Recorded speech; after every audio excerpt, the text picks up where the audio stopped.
Well, Diesel, I believe there is a breakthrough coming. And what do I mean by that? You know, it's been tough the past month or so. No sports, not a lot of live action to talk about. However, I do see, what is it, the old saying, a light at the end of the tunnel. Football, college football, just around the corner with SEC Media Days going on this week. I know you talked about that yesterday, and me being at Clemson Media Day this morning, it feels like we are about to break through and get out of this non-sports rut. And we've got ACC Media Day starting next week. Only the if we Brown can show's be going to be there man. a couple days. You and I are going to be there a couple of days. It's like it's real. It's right there in front of us. You can reach out and almost touch it. You can almost. That light at the end of the tunnel is a freight train coming our way. No touchy. No touchy. I cannot believe it. But I do. The more we talk about it, the more we hear coaches, the more we're around it, the more it feels like, it's almost really real here. this time. Like today's July 16th. You know, we really have to push through 15 more days of the month. I'll be out of the country. You'll be out of town a week or so in August. And then, bam, we're just, like you said, getting hit by the freight train, college football just around the corner. And I know you touched on it yesterday when I was a little under the weather, but Shane Beamer, South Carolina, I guess when you're just the elite of the elites, Diesel, they ask you to come and be the first day of SEC Media Day. Is that how that works? Not just anybody gets to go on the first day. I'm assuming that's how that works, right? Yeah. They ask the best to come first? I wish, Cole, you had heard, this was a year ago. Did you happen to catch Biff Poggi, the head coach from Charlotte, at his very first AAC Media Days? Not that I can recall. No. He was asked one question. He flew all the way, I believe it was in Texas. As a matter of fact, he flew all the way to Texas to be there representing his team. First year in the conference, he gets one question. He gets mad. He starts pounding his hand against the table. He's like, I tell you, this is going to be the last time you ever pick my football team to be last in the conference. Are you serious? One question's all he got. He took it's very disrespectful for me to come all the way here for Media Day and you not have anything prepared to ask me. Well, Shane Beamer and company, Diesel, they were in the Big D yesterday in Dallas, Texas, with Nick Saban, with SEC Nation, right? Paul Feinbaum, everybody that has the SEC birthmark was there yesterday. And I want to get to a couple of pieces of audio. I want to get to Nick Saban talking about South Carolina because I think that's the juiciest piece of audio we have. But first, I've got to play it. I know it might get a lot of pushback, but Beamer said it yesterday, Diesel. We have a championship mindset at South Carolina. There is no ceiling for Shane Beamer, right? High hopes. Nothing wrong with talking like that. You want your coach to be confident. Here's Shane Beamer. If you did not hear yesterday, this was about a minute, 60 seconds worth of audio of Shane Beamer at the opening press conference of SEC Media Day. We have a championship mindset at the University of South Carolina. Make no mistake about it. There's no ceiling at the University of South Carolina as well. Our expectations at South Carolina are to compete for a spot in that 12-team playoff year in, year out. We have players that stayed in this program. They could have gone to other schools. They didn't stay here to be average and go 6-6. We have players that have transferred in from other SEC programs and Power 5 programs. They didn't come here to be average. We have coaches that have come in from other teams that did not come here to be average. We have coaches that stayed, that turned down opportunities to go to the NFL and other Power 5 and SEC programs. They did not stay here to be average. The expectation at our place is to compete for championships and be in the mix for that 12-team playoff. That's what we're working towards each and every day. We got a great group of guys that are doing that back in Columbia right now. Couldn't be more excited about kicking things off on August 31st. We have snacks in the machine that did not come here to taste average. That's terrible. Shane, we think we could compete for the 12-team playoff. You know what? You pay the man to say the right things, and he says the right things, I guess, Jeez. right? I mean, you pay him to win games. I get it. But you know what? I think you like the confidence. You know, we joke about it, Diesel, but at the end of the day, that's why he was hired, right? While we may look at it as that might not be realistic this year, Nick Saban disagrees. Nick Saban thinks that South Carolina might not be too far off. So before we get to Saban, just on what Beamer said about the expectations, there not being a ceiling, the 12-team playoff being something that is in their crosshairs, if you will. Do you think there's any legitimacy to what Shane Beamer said? Or is it all smoke and mirrors, Diesel? This is Dumb and Dumber when he says, what are the chances of a guy like you and a girl like me ending up together? She's like, I really couldn't say. Like 1 out of 100? More like 1 out of 1,000,000. So you're not telling me there's a it. chance. You're terrible. No, I mean, is there a path to the playoff at South Carolina? Yeah. I mean, you're in the SEC. Really, only you got to be in the top half of the SEC to be in the mix. You got to be in the top third to really have a chance to make the 12-team playoff. And once it expands to 14, it's going to be even easier for programs. But, you're going to have basically the teams not show up for the remainder of the season this year to have a chance at the 12-team playoff. I mean, you said it.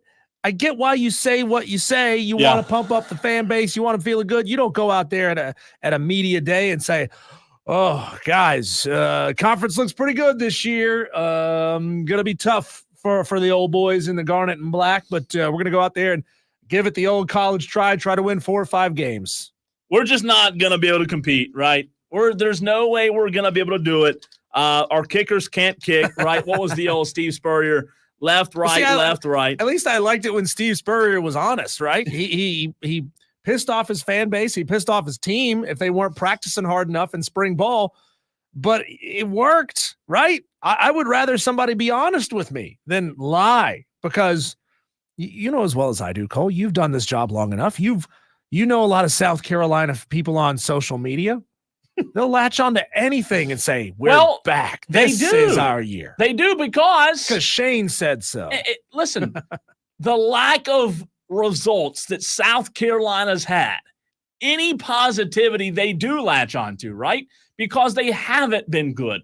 Other than Spurrier, I mean, what do you want the guy to say yesterday? Do you want Shane Beamer to get up there and – thinking everybody, is undefeated at this time. Every teams are going great. I thought I'd give you guys the opposite. Is this what you want Shane Beamer to say? A coach this time of year says. Should I do that? Okay. I tell you what, we had another sorry practice today. These guys, I don't know if we're going to be able to beat anybody this year. Quarterbacks, they can't hit the broadside of a barn right now. I don't know if we could hit that indoor facility right there. Receivers, they couldn't catch a cold if it was the middle of February, dropping everything. Defensive backs, gosh, I wonder why they got grass stains all over their jerseys. They fall about every play. About 2 or 3 of them are falling. And our kickers, it's like the Army, left, right. They're kicking it all over the place. I don't know if we can beat anybody this year. God, and leadership, no, we don't have any leaders out here. Guys are soft.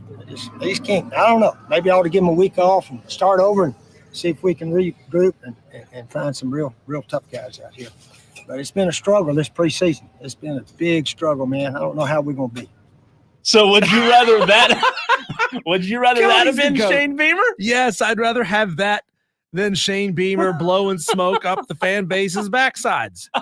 Yeah, I mean, first of all, look, how many people are talking about to this day things that Steve Spurrier said? He's the best, right? I mean, most of the time, obviously, he pointed it outwards, and people were talking about that program, and people were giving them a reason for people to pay attention, right? Yeah. Because they're like, I want to see what he's going to say next. That's how Howard Stern got as famous as he did. People wanted to listen to see what he was going to say next. Madcraft on the stream, live on YouTube, Facebook, and Twitter at the Cole Bryson as we're trying to get back up on the Fan Upstate.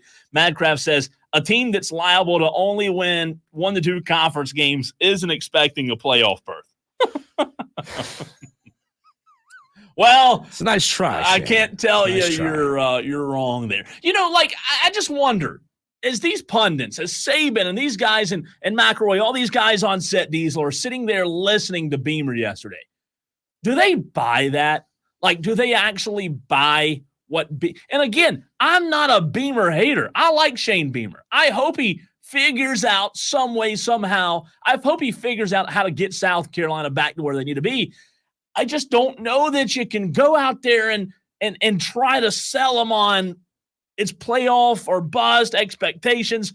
How about just winning 7 or 8 games first? You got to set some realistic expectations. This is where we are as a program. We know where we are. We know where we've been. Okay. Our goal here is to raise our profile into being an 8-win team, right? Yep. Last year we were a 5-win team. Our goal is to get 8 this year. And if you're an 8-win coach, you get to say things like what Shane Beamer said. We're right there on the edge, right? We're right on the cusp. All we need is to get 1 or 2 pieces. All we need is for a couple of balls to bounce our way. And then we're there, right? But is the head coach of Vanderbilt going to give the same speech? No. I don't even know if the head coach at Vanderbilt's invited to SEC Media Days. He's got to pay to get in. Sir, who are you? Yeah, we got to buy a ticket. The tickets are online at SEC.com. They didn't let Nick Saban in without a credential. They won't let Clark Lee in with one. Yeah, I was going to say Derek Mason. That shows you how much I know about Vanderbilt. Who's the head coach of Vanderbilt now? It's Clark Lee, I think, isn't it? I'm 99% sure it's still Clark Lee. It is Clark Lee. Yes, it is. I thought you were right. All right, so Diesel, here is what Nick Saban had to say about South Carolina. It won't matter who's behind center. But, they're really not that far off. Yeah. They weren't that far off last year. I think they're 5-7, whatever, but they lost a couple really close games that could have made a huge difference. And they did have a ton of injuries. Yep. They are going to have a new quarterback, but this guy is a talented guy. Yeah. And they've got more depth in the offensive line than they've had in the past. And they do have a lot of experience back on defense. So they have some parts of their team that really could, if it works out, could work out very well for them. Right? Hey, Saban, newsflash. Every team can say, if everything works out, it'll work out. I mean, that's kind of the goal there, buddy. Yeah. Again, I understand where Nick Saban's coming from, but they're not playing an ACC schedule. They're not playing in the Big 12 or the Big 10. So if they were, I might sit here and say they could make a playoff. They could lose 2 or 3 games, but with their schedule, it just makes it a little unrealistic in my mind. Yeah, they got a long way to go. And be honest and say, hey, we've got a quarterback who's in a developmental situation. We think he is very, very talented. We think that he could be this kind of guy, a 2,500, 3,000-yard guy. We think he has the potential to be there. If things go our way, if we can protect that guy, look out. We're a dangerous team. We're going to beat some people that don't expect us to come up and beat them. That's what I want to hear out of Shane Beamer. I want to hear the realistic chest thumping, not the over-the-top chest thumping that nobody buys. And listen,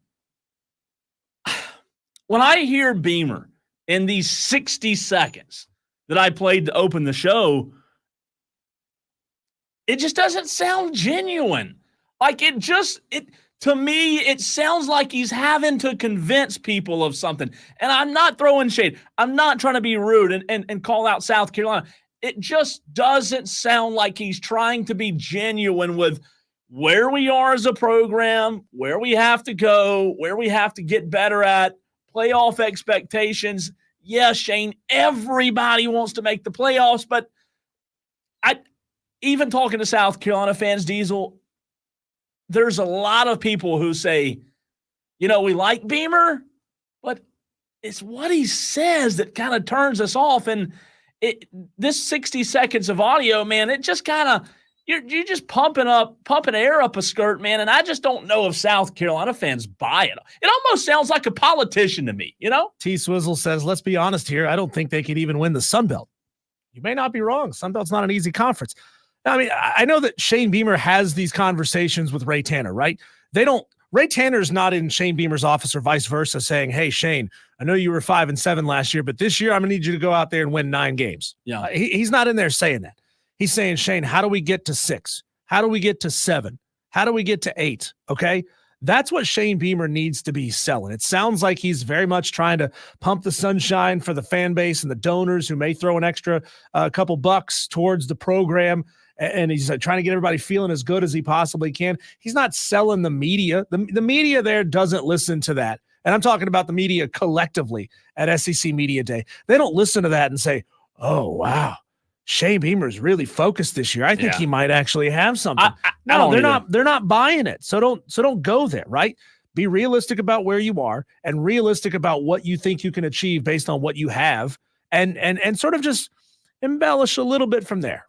I'm going to play some and then stop because to me, when he talks, especially in this setting, it sounds like he's trying to save his job. I mean, it sounds like he's literally in the AD's office trying to give reasons of why they shouldn't fire him again. We have a championship mindset. Okay, we have a championship mindset. Not to be overcritical, not trying to criticize every word, but what does that mean? You have a championship mindset. Fine and dandy. At the University of South Carolina, make no mistake about it. Okay. There's no ceiling at the University of South Carolina. And what does that mean? What do you mean by that? There's no ceiling. What? Based on what? There is a ceiling, Shane. 11 wins is the ceiling. That's all South Carolina's ever done. 11 wins. Clearly, there's a ceiling, right? I mean, let's say, you know what? Let's be honest. Let's get up here and say, you know what? I know where we are. We know where we are. We haven't gotten over the hump. We've only won 11 games at our best. To say there's no ceiling, there clearly is a ceiling, and you had to go get one of the best coaches to ever coach in the game in Spurrier to get you to the ceiling. As well. Our expectations at South Carolina are to compete for a spot in that 12-team playoff year in, year out. We have players that stayed in this program. They could have gone to other schools. They didn't stay here to be average and go 6-6. We have players that have transferred in from other SEC programs and Power 5 programs. They didn't come here to be average. We have coaches that have come in from other teams that did not come here to be average. Diesel. I'm not buying it. It's our expectation. And I'm taking Shane Beamer literally here, okay? Our expectation is to compete for the 12-team playoff year in and year out.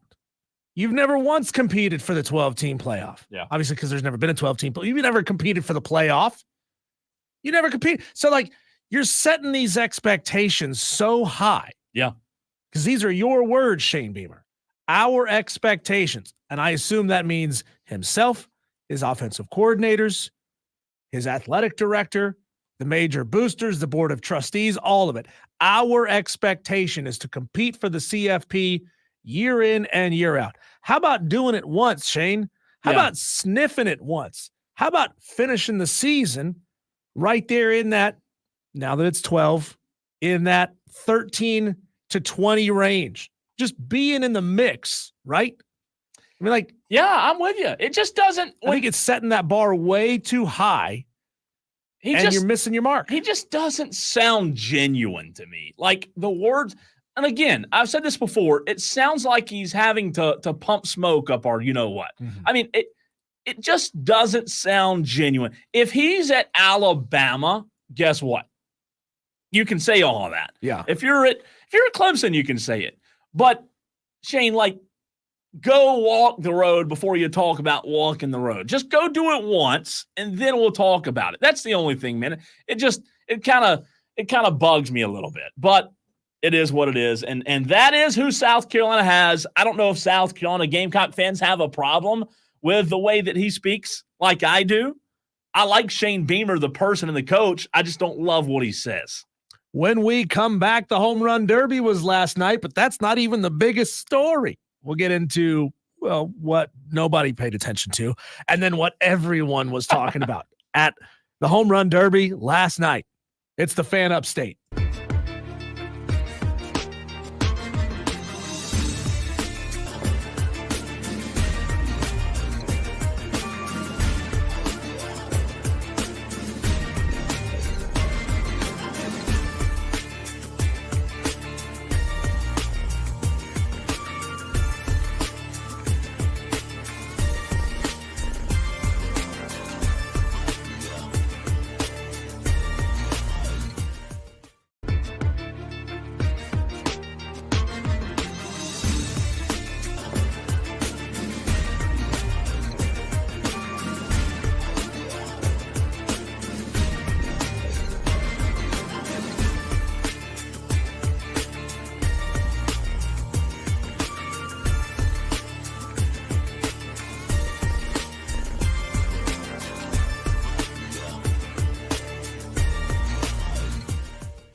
Move over, Fergie. We have a new competitor for the worst live national anthem in a long, long time.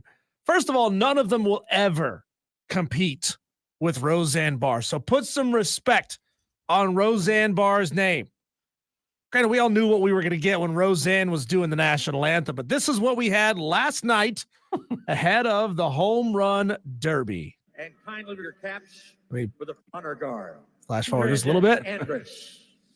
Ingrid Andress, Drum roll, please. 4-time Grammy nominee. Can you see by the dawn's Not terrible yet, right? No, not awful. so Oh, That's rough. red flag. Yep. Stumbled her toe. Stumped her toe. Wait, what'd she say? Whose broad stripes and bright stars Okay, little recovery. Maybe back on track, maybe? Like she's asleep. Wait. So gallantly streamed. And the rockets spread glare. Oh, oh, oh, God.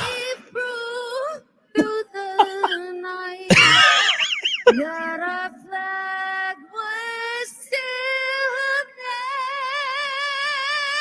Oh, God.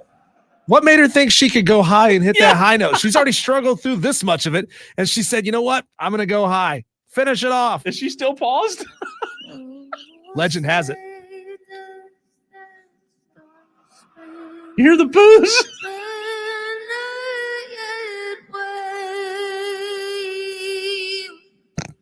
She knows. She royally messed this up.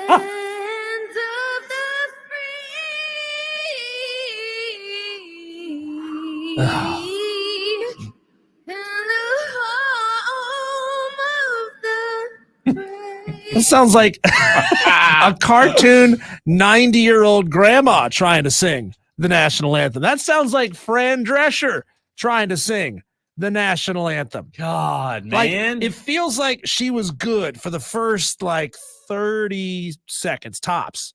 And then she had that first stumble. Her confidence got shot, and it was completely effed from there on out. There was no recovering from that performance. That is truly embarrassing. She's been nominated for Grammy 4 times. 4 times. Now, I don't know about you, Cole, because you're not much of a metalhead. You're not much of a rocker. I am. The Grammys always screw up the rock and the metal categories so much. It doesn't surprise me Okay. that this toad gets nominated for Grammys because she can't sing. She's awful. Let me say this. Sucks. I may get pushback on this, but Rob asked me about it this morning when I called him, giving him an update on the Clemson Media Day. I truly, and again, this may be me just being absolutely idiotic. Mm-hmm. I truly think if you gave me a microphone, I wouldn't be worse. I don't think I'd be worse than that. Compare her to Fergalicious Oh, singing the national anthem a couple years ago. not bad. Yep, not bad. I like that.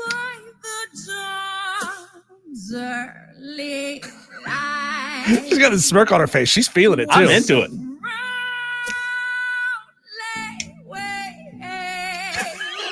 Steph Curry's laughing at this.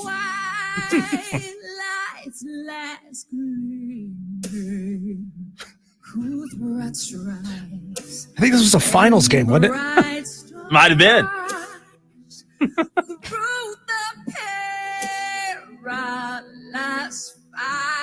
Ay, ay, ay, ay, ay.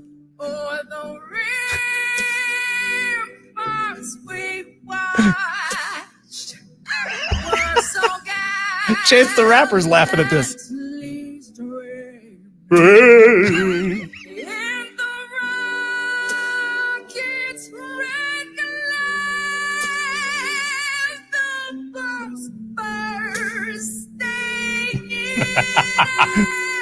No, this isn't slowed down, people. This is how fast she sang it.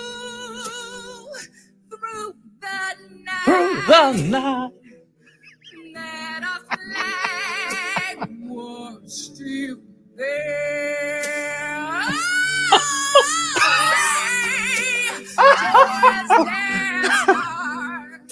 Spangled banner,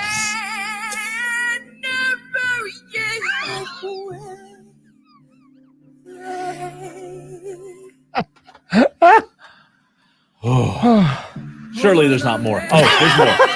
Yeah.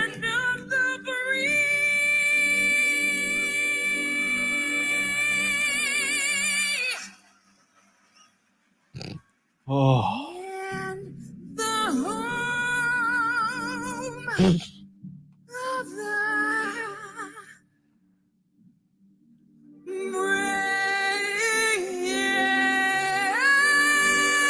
I've never heard somebody try to make love to the national anthem before. The bad thing is, Let's play some basketball. That's the best part. The bad thing is, Diesel, hers is way better. She was feeling it too. Like you could at least get into Yeah. that.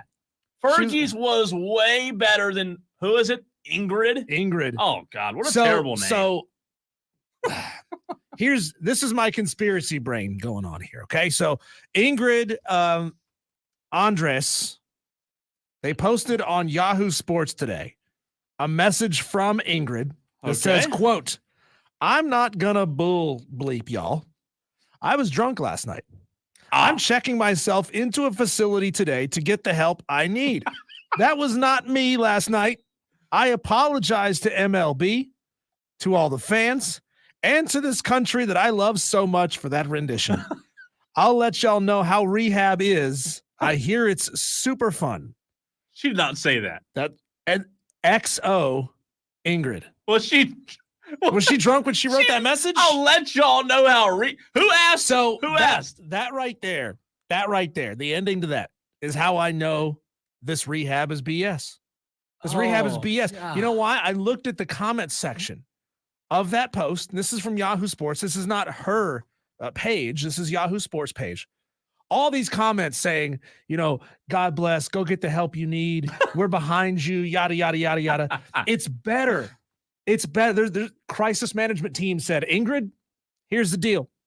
It's better for people to think you're an alcoholic and that you were drunk singing the national anthem than it is for people to think a 4-time Grammy nominated country singer like you sucks at singing.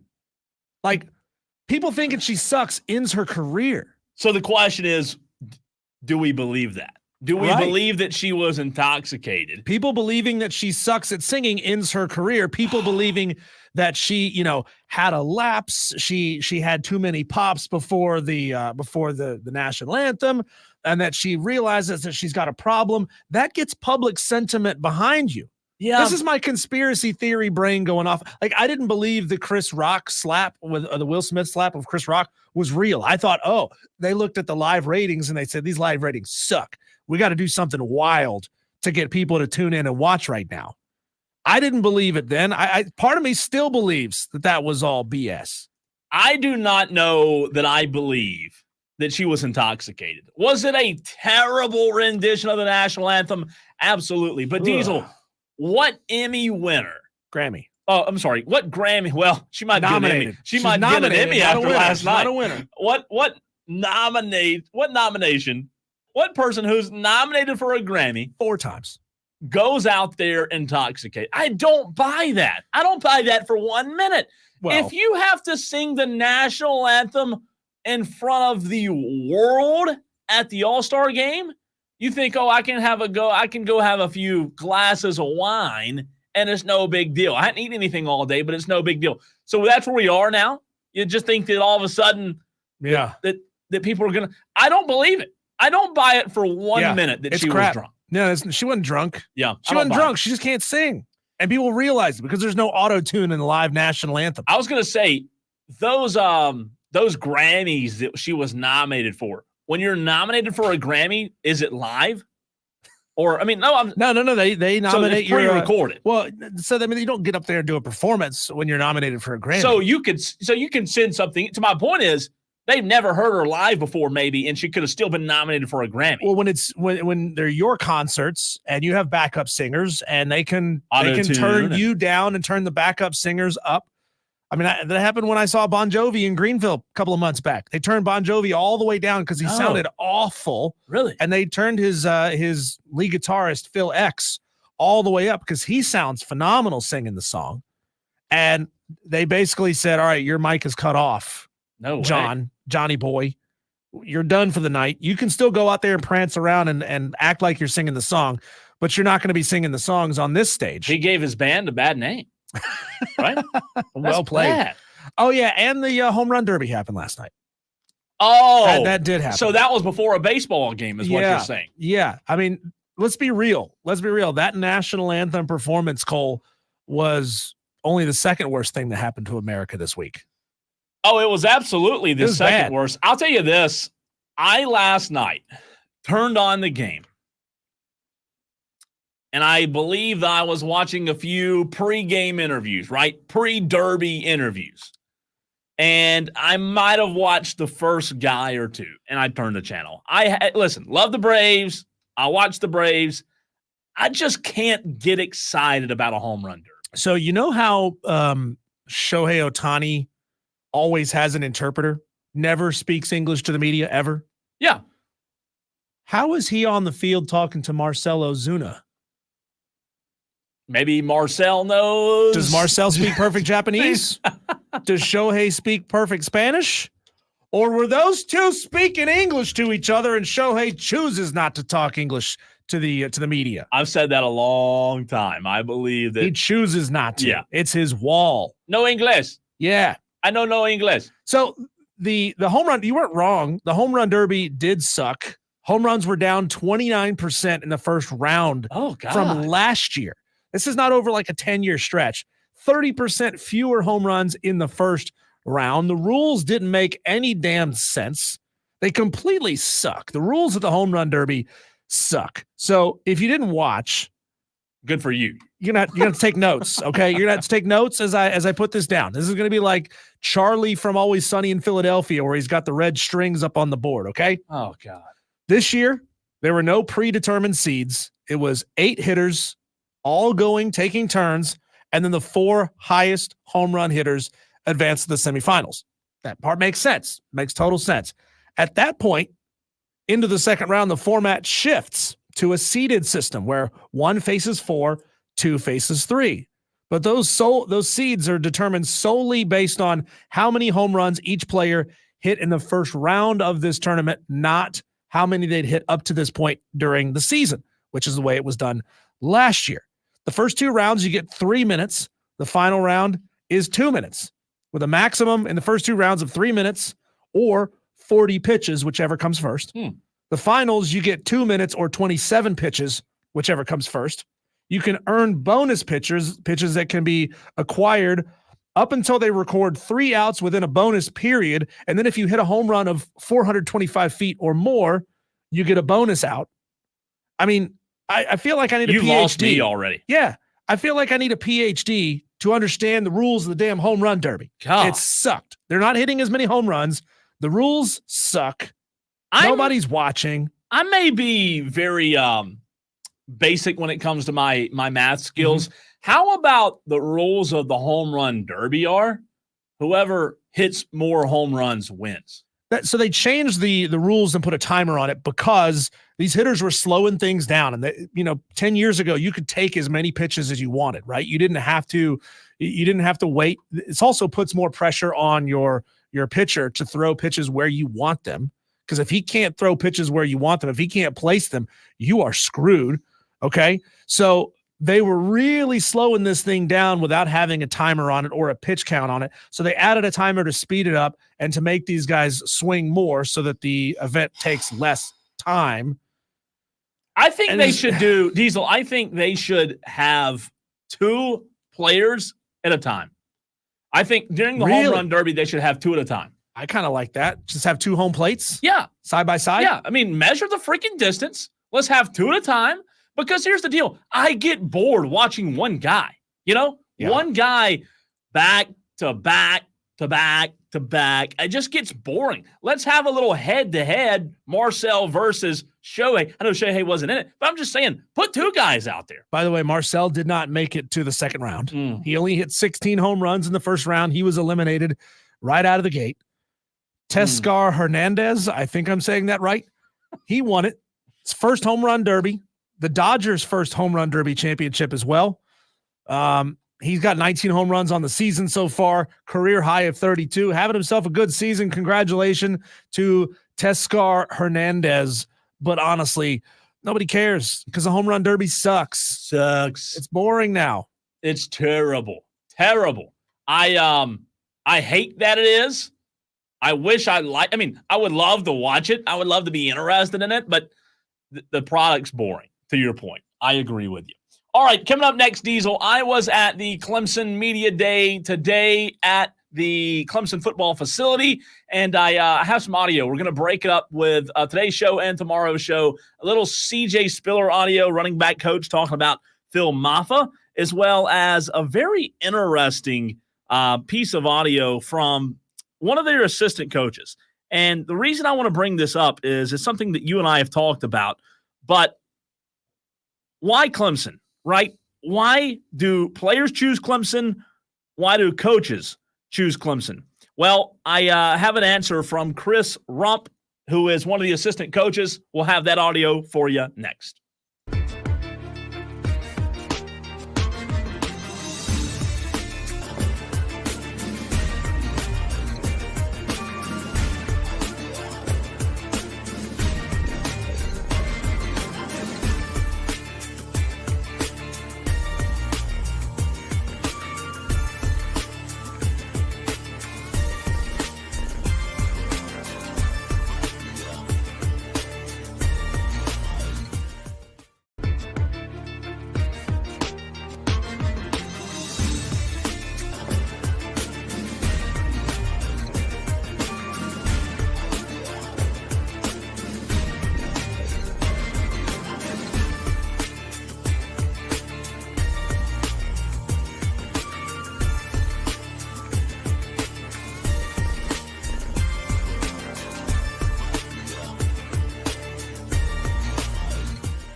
It is Wire to Wire, as you just heard on our liner. Glad to be with you today. Glad you are with us. He's Diesel. I'm Cole Bryson.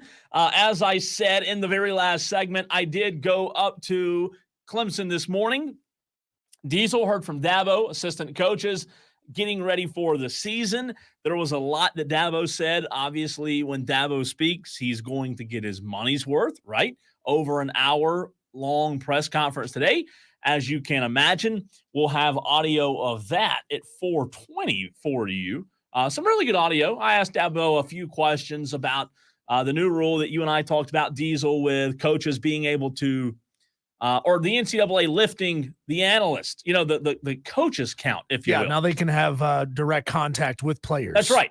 Asked him about that. Asked him about how he one thing I asked him about that he kind of dodged the question was, I asked him about being in college football for 35 years, how he handles the distractions, how he doesn't allow things like NIL, the portal, and lawsuits to become a distraction. And, very diplomatic Dabo shrugs it off. Oh, those aren't distractions. When in reality, I do think he thinks about them. How can you not think about lawsuits like that, right? He's not going to come out and admit it. Well, you got to be aware of them. Otherwise, you got your head in the sand and you're not paying attention, and you're intentionally making yourself ignorant to those things. Yeah, and I don't think he loves speaking on it. However, Chris Rump, one of the assistant coaches, Diesel, this was a really good question by David Hell of ESPN, who was standing to my left. David asked Chris. So Chris was at Clemson, coached in the NFL for a little while, a ton of experience. And David asked Chris about the draw at Clemson. Why would you come back to Clemson after all the places you've been? We've talked about it a lot, right? If that draw is still there, here's what Chris Rump, the assistant coach, had to say when asked that question by David Hell. Is overblown, or what sort of drew you back into this? Oh no, it's not overblown. I got some buddies that coach some other places. They're miserable. I mean, they're miserable, making a whole lot of money, but they're a whole lot of miserable. I think the way that Coach Sweeney does it is I don't think it's. I've got a lot of friends around, and there's not a lot of people that are doing it the way that Coach Sweeney's doing it.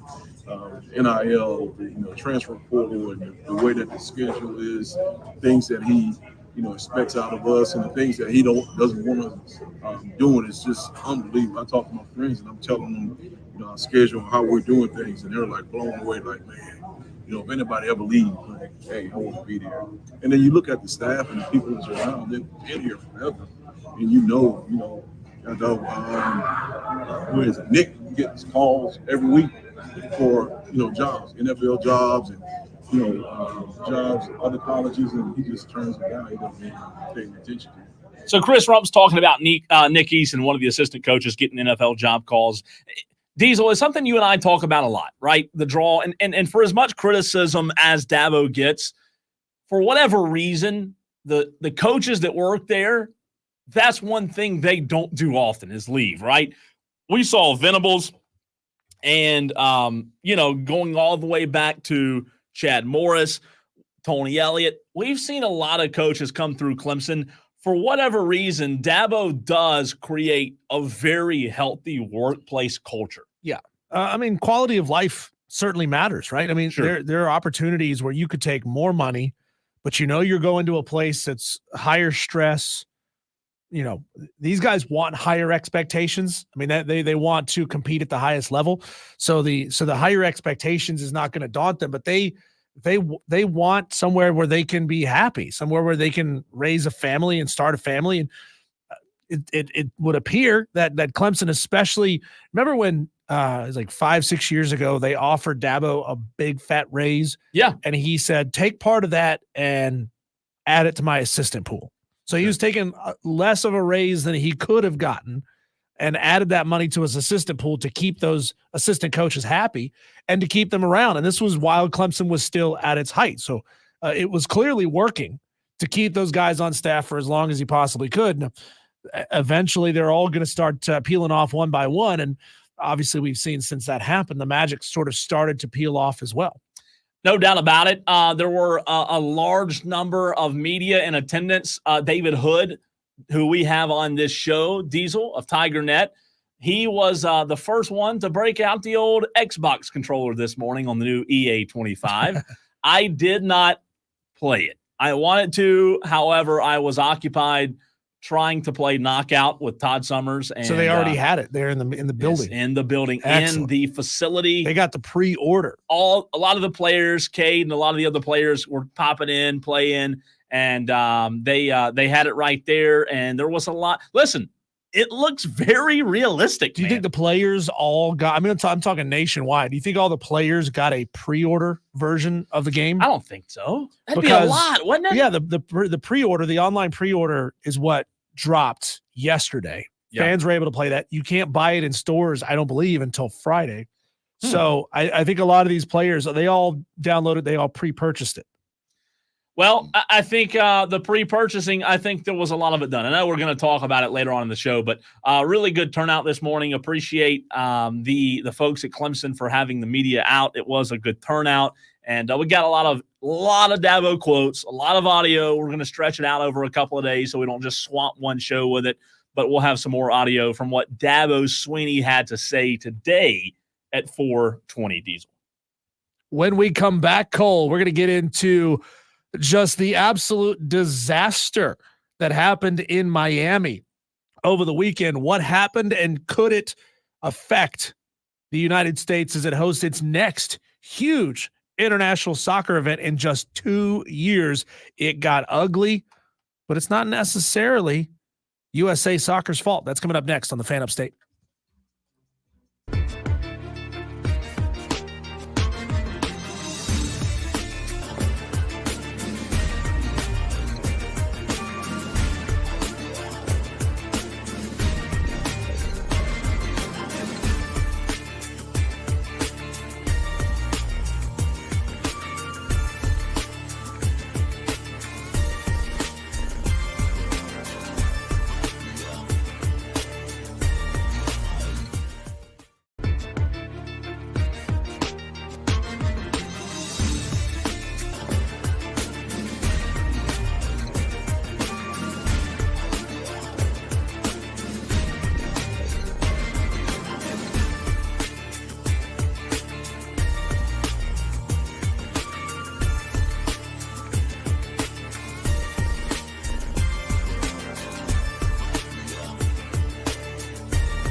Copa America is officially over, Cole. We don't have to think about soccer in this country ever again until 2 more years when we host the FIFA World Cup. So there was soccer going on. Did Yeah. I missed that. Yeah. Is that the soccer that I watched with Rob Brown, allegedly? Allegedly. is? Did you know? I was there. I don't know Did, that I watched. did Rob make you put on a scarf? Not that time. Not that time. Wait, when did he make you put on a scarf? That's Let's really go all down. it- Let's go down this rabbit hole, okay? Now, if you haven't seen any photos, and I did send you a screenshot this morning of just something that blew my mind that happened at Hard Rock Stadium in Miami over the weekend, Sunday night, Argentina versus Colombia. That's Colombia with an O, not a U. Not South Carolina. Colombia. The final was 1-0. Argentina won. They won their 16th. They won their 16th Copa America overall. Congratulations to them. No thanks to Lionel Messi. The big wuss got himself hurt in the 35th minute. Didn't compete for the majority of the match. But crowds for this event, Cole, were absolutely enormous.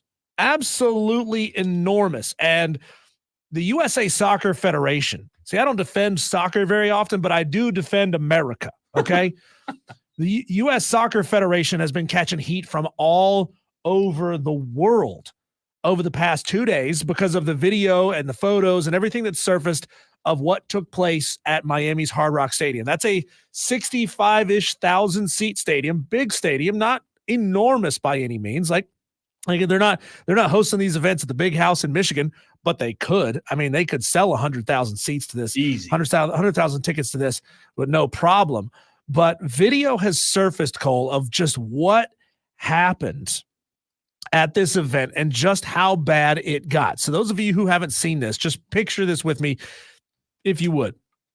Swarms of fans. I'm talking thousands of fans forcing their way through the gates because there wasn't enough security to slow them down. First of all, those fans at massive events like the Super Bowl. Have you ever been to a Super Bowl? Have you ever been? Well, we know the Dallas Cowboys have never been to a Super Bowl. Oh, God. So Oh. I just didn't know if anyone happened to have happened while you were there Shot to around the the heart. team. No.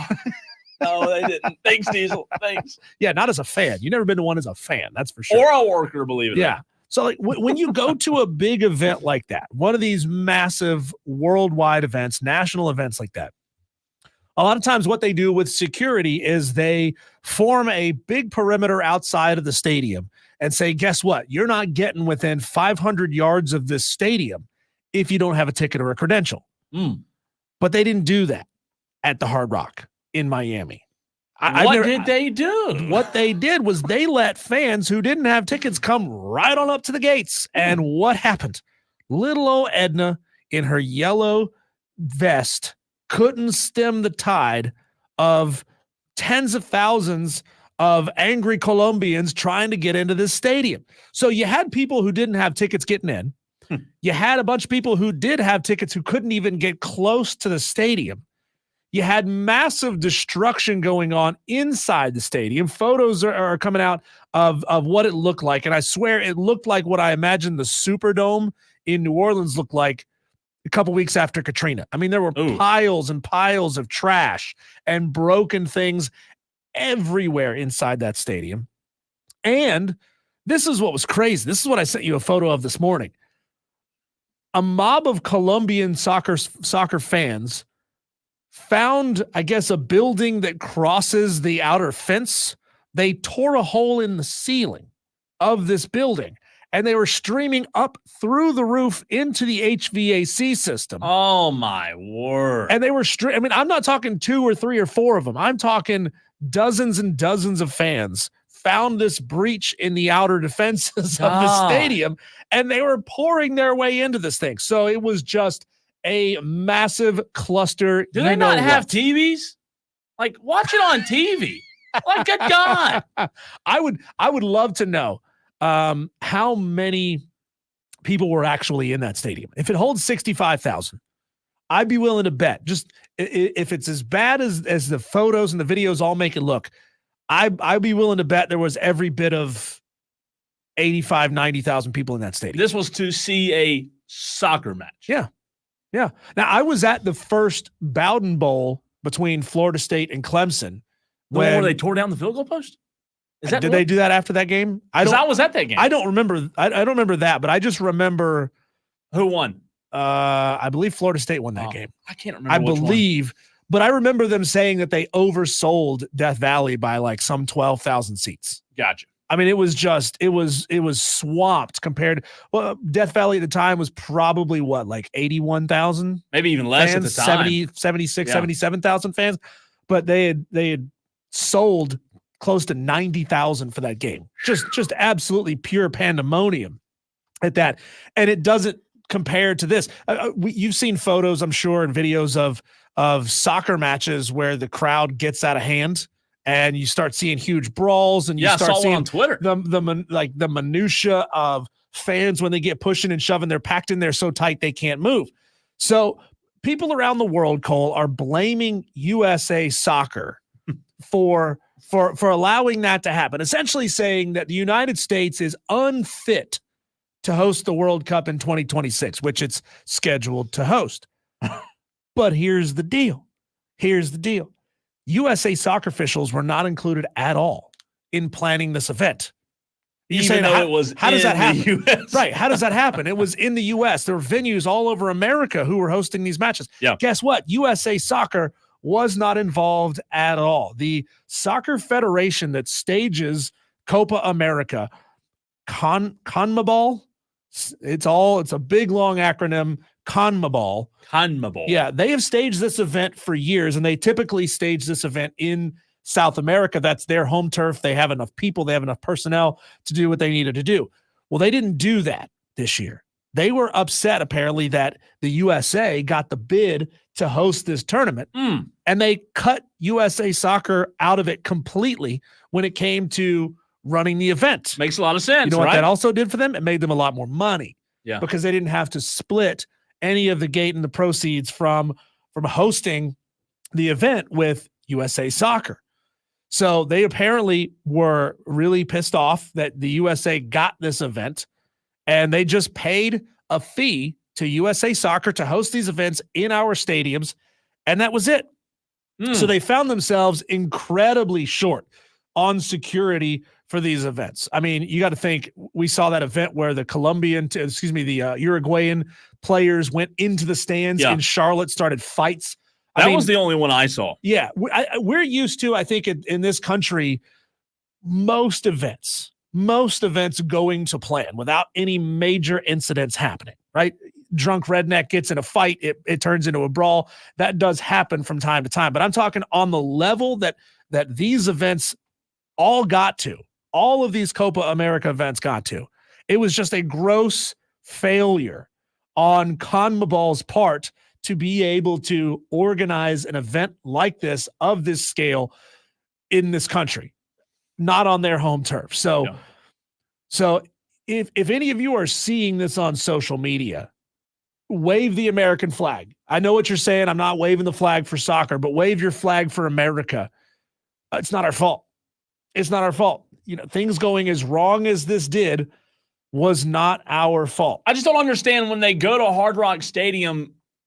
So what you're saying is because the U.S. soccer officials aren't involved, there's not enough security to make sure this doesn't happen.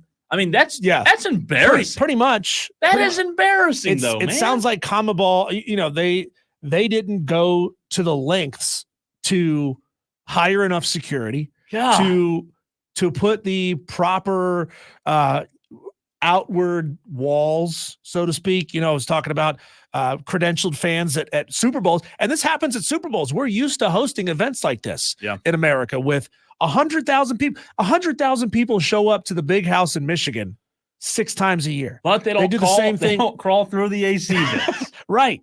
Are you telling me that soccer fans are just like that much more nuts than American college football fans are? I thought college football fans were insane. Yeah, you thought those Not frat wrong. guys were legit. Wrong. Hey, officer, what's that guy doing over there with that chainsaw? Like, what are they fixing to do over there? Hey, officer, you might want to go check on that.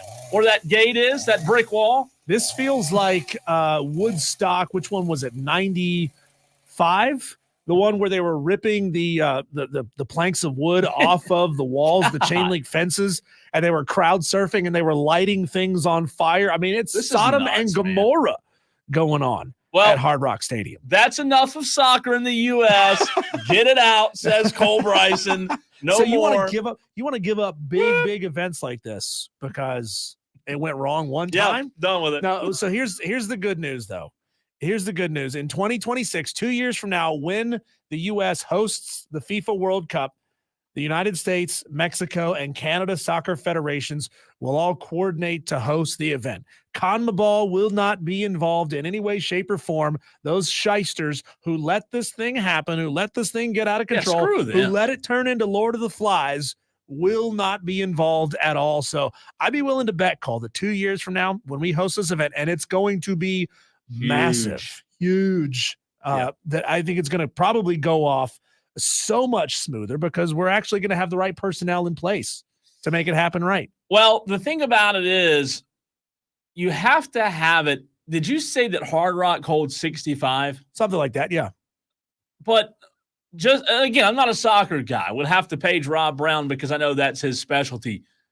Don't we need to have it at stadiums that hold closer to 100 if we're going to host them? Well, you could say that. You could say let's add 20% more capacity so that we can get all the fans who want to be there in this thing, but I don't think that's going to happen. I think they're still going to pack in around the place.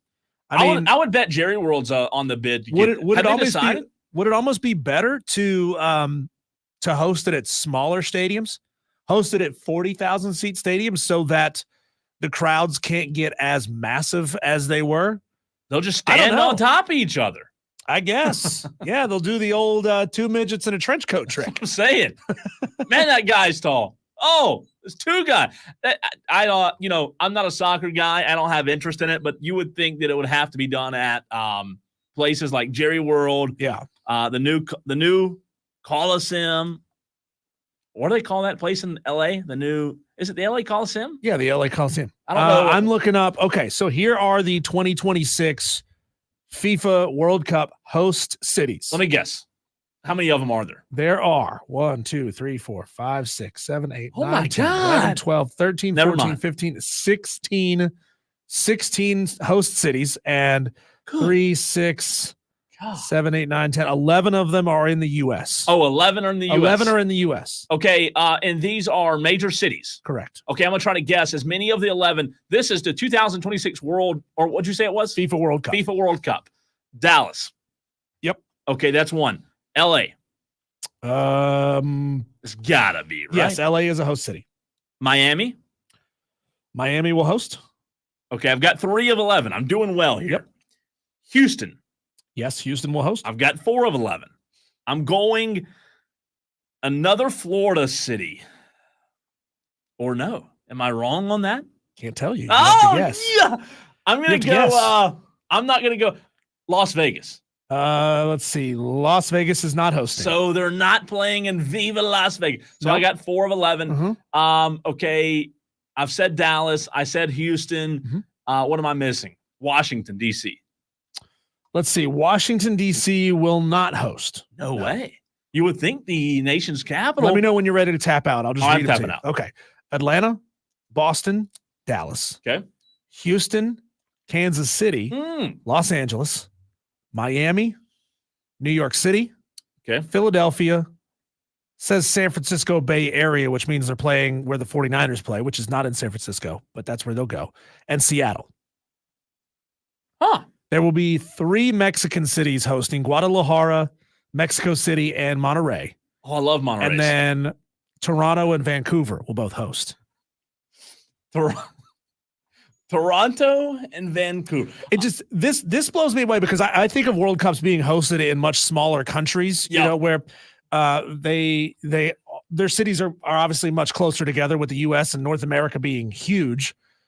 It blows me away that they're spreading this thing out the way that they are.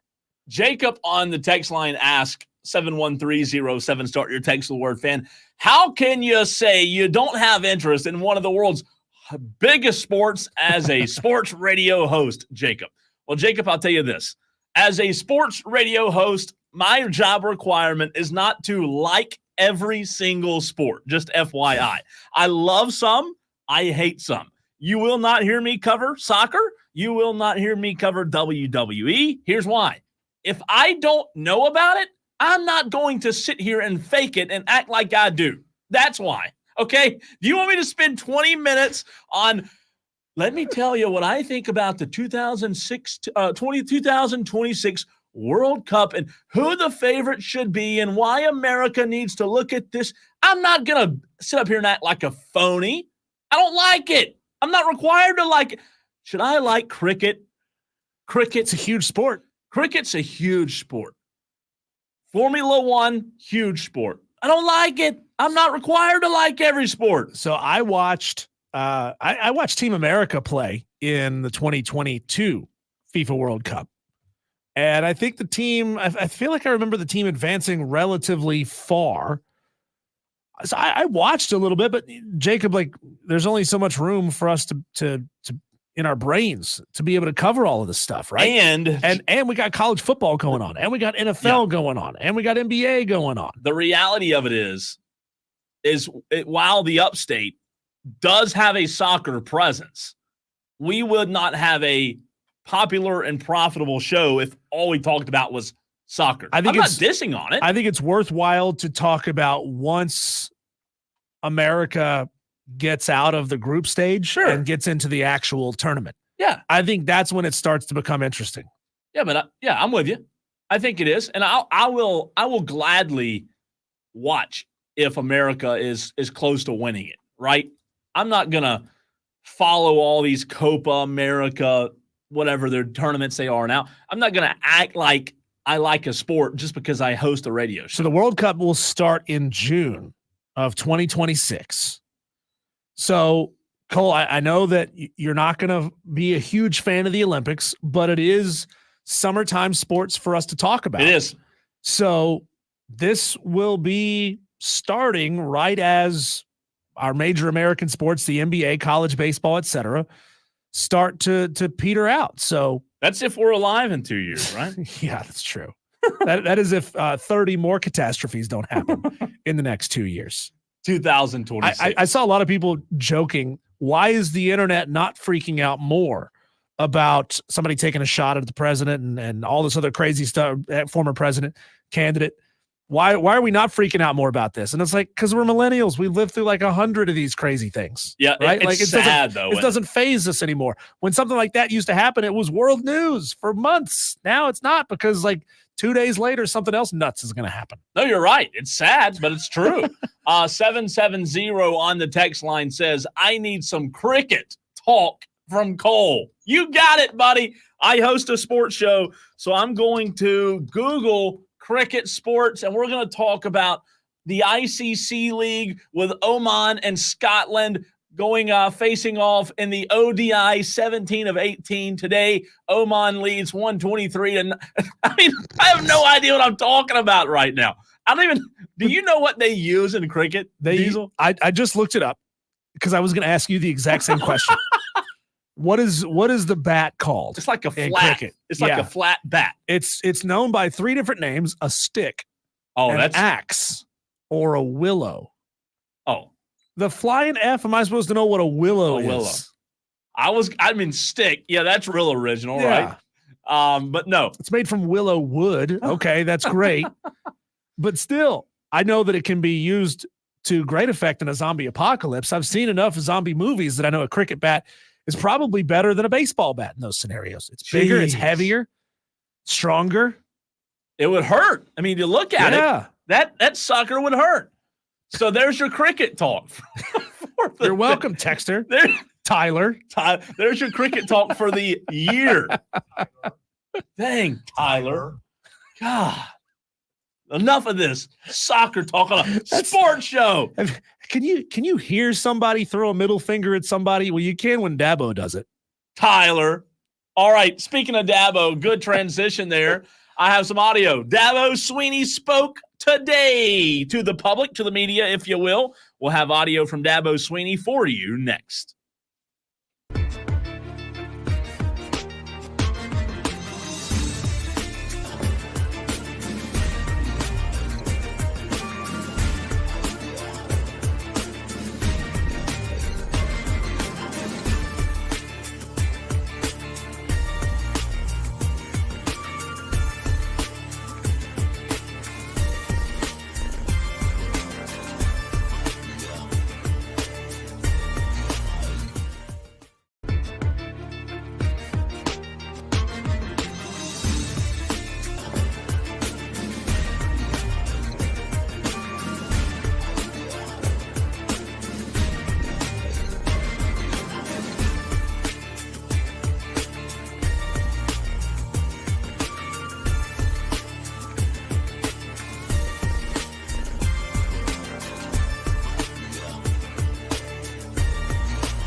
All right, earlier today, I had a chance to go to Clemson for the open house / media day, and Dabo Swinney spoke to the media for the first time since the spring game, and here is what Dabo Swinney had to say.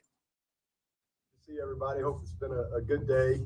Something that we've tried to do, each and every year for a long time now. It's evolved over the years, but just to give all of our local media an opportunity to kind of help y'all get off and running. I know it's coming out of a little bit of a dead time, but hopefully an opportunity for a lot of y'all to get a head start on some of your stories and things you're wanting to talk about and all that. But appreciate you guys coming today. Appreciate the opportunity to kick this thing off in this 2024 season. It's going to be a lot of fun. We as coaches, we love this time of year. We start over in January. That's what we do. It's just the nature of our world. But it all builds to this. Everything builds to getting back on the field. Everything. You're starting over in recruiting and off-season program and mat drills and new team and new leadership and new roles and spring practice and summer workouts and just meetings, etc. It all builds to right now and getting back on the field, getting an opportunity to go play games, get a judgment every week, good or bad. So that's what it's all about. So it's fun to get it going. There's a lot that goes into getting to this point, and I really appreciate the work that's been put in by our staff and especially our players.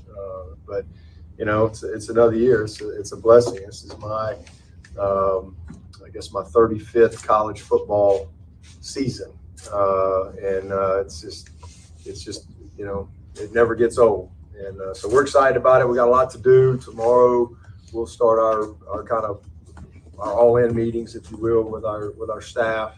That's usually about 5 days, and we've got obviously the media day next week in Charlotte. Excited about that and the players that will be representing us up there. And then we're got a couple more weeks of training with our guys, getting them ready to roll right into camp. And so we'll be starting on the 30th as far as our admin meetings, report day, and then first day on the field will be the first. So a lot of work to do. Excited about it, and lots of opportunities to improve. In all areas. Offensively for us, I think the biggest thing is just year two, making a big jump. With Garrett coming in last year, and obviously we had, not everything at our disposal. We had some injuries and things like that, but just biggest thing, just taking a big jump in year two.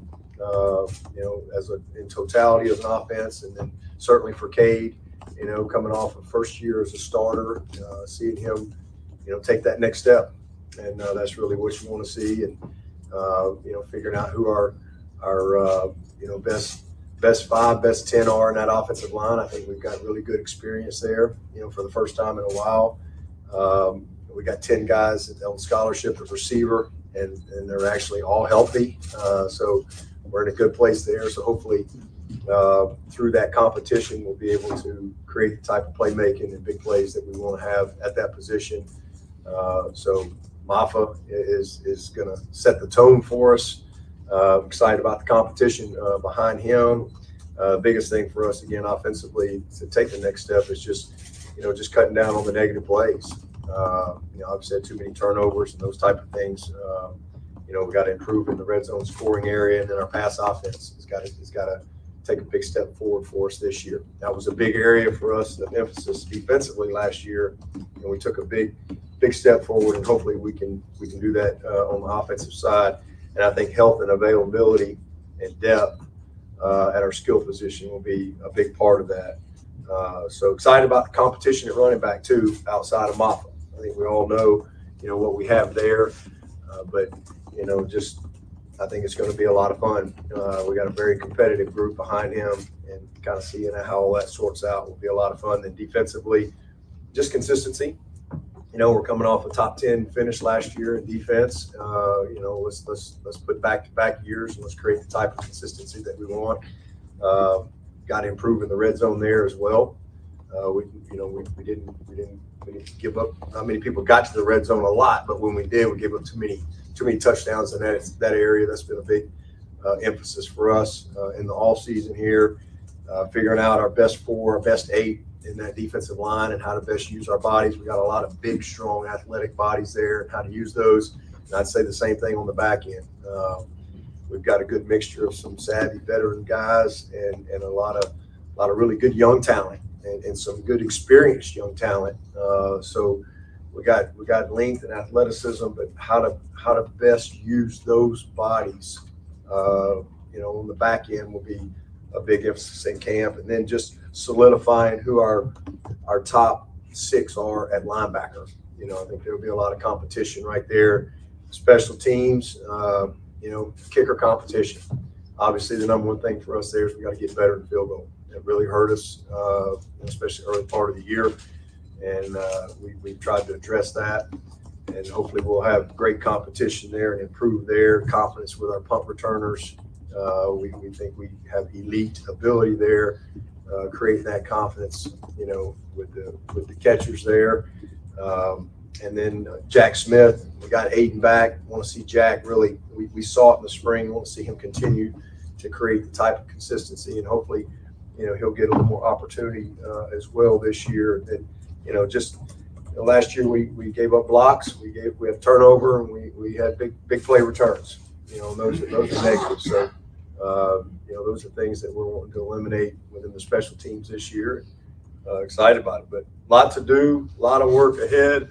Again, this is my favorite time of year because you get a chance to really create routine and structure, and you get a chance to get back on the field with your players. And so, just ready to get it going. And hopefully today's been a helpful day for y'all to get y'all's work off and running too. Coach, lead us off. Coach, as far as the spring game went, you always take quarterback stats with a grain of salt, and not too many were excited about Cade's stats, but I thought he did show that he showed signs of that maturity that you talked about, that learning curve, making the smart plays. I'm trying to do too much. Yeah, he did a great spring. He really did. And, we don't put a lot on the spring game, good or bad.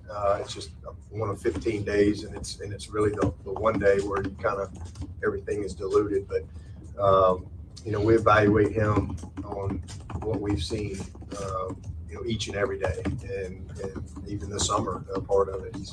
He's in our eyes has taken the next step that we need to see to this point. Now it's got to go happen on the field. And that's what you want to see. And that's what it's all about. I just think that, he's a first-year starter, and we were just so quick to just, crucify people, if you will. If they're not some Johnny All-American the first time they step on the field.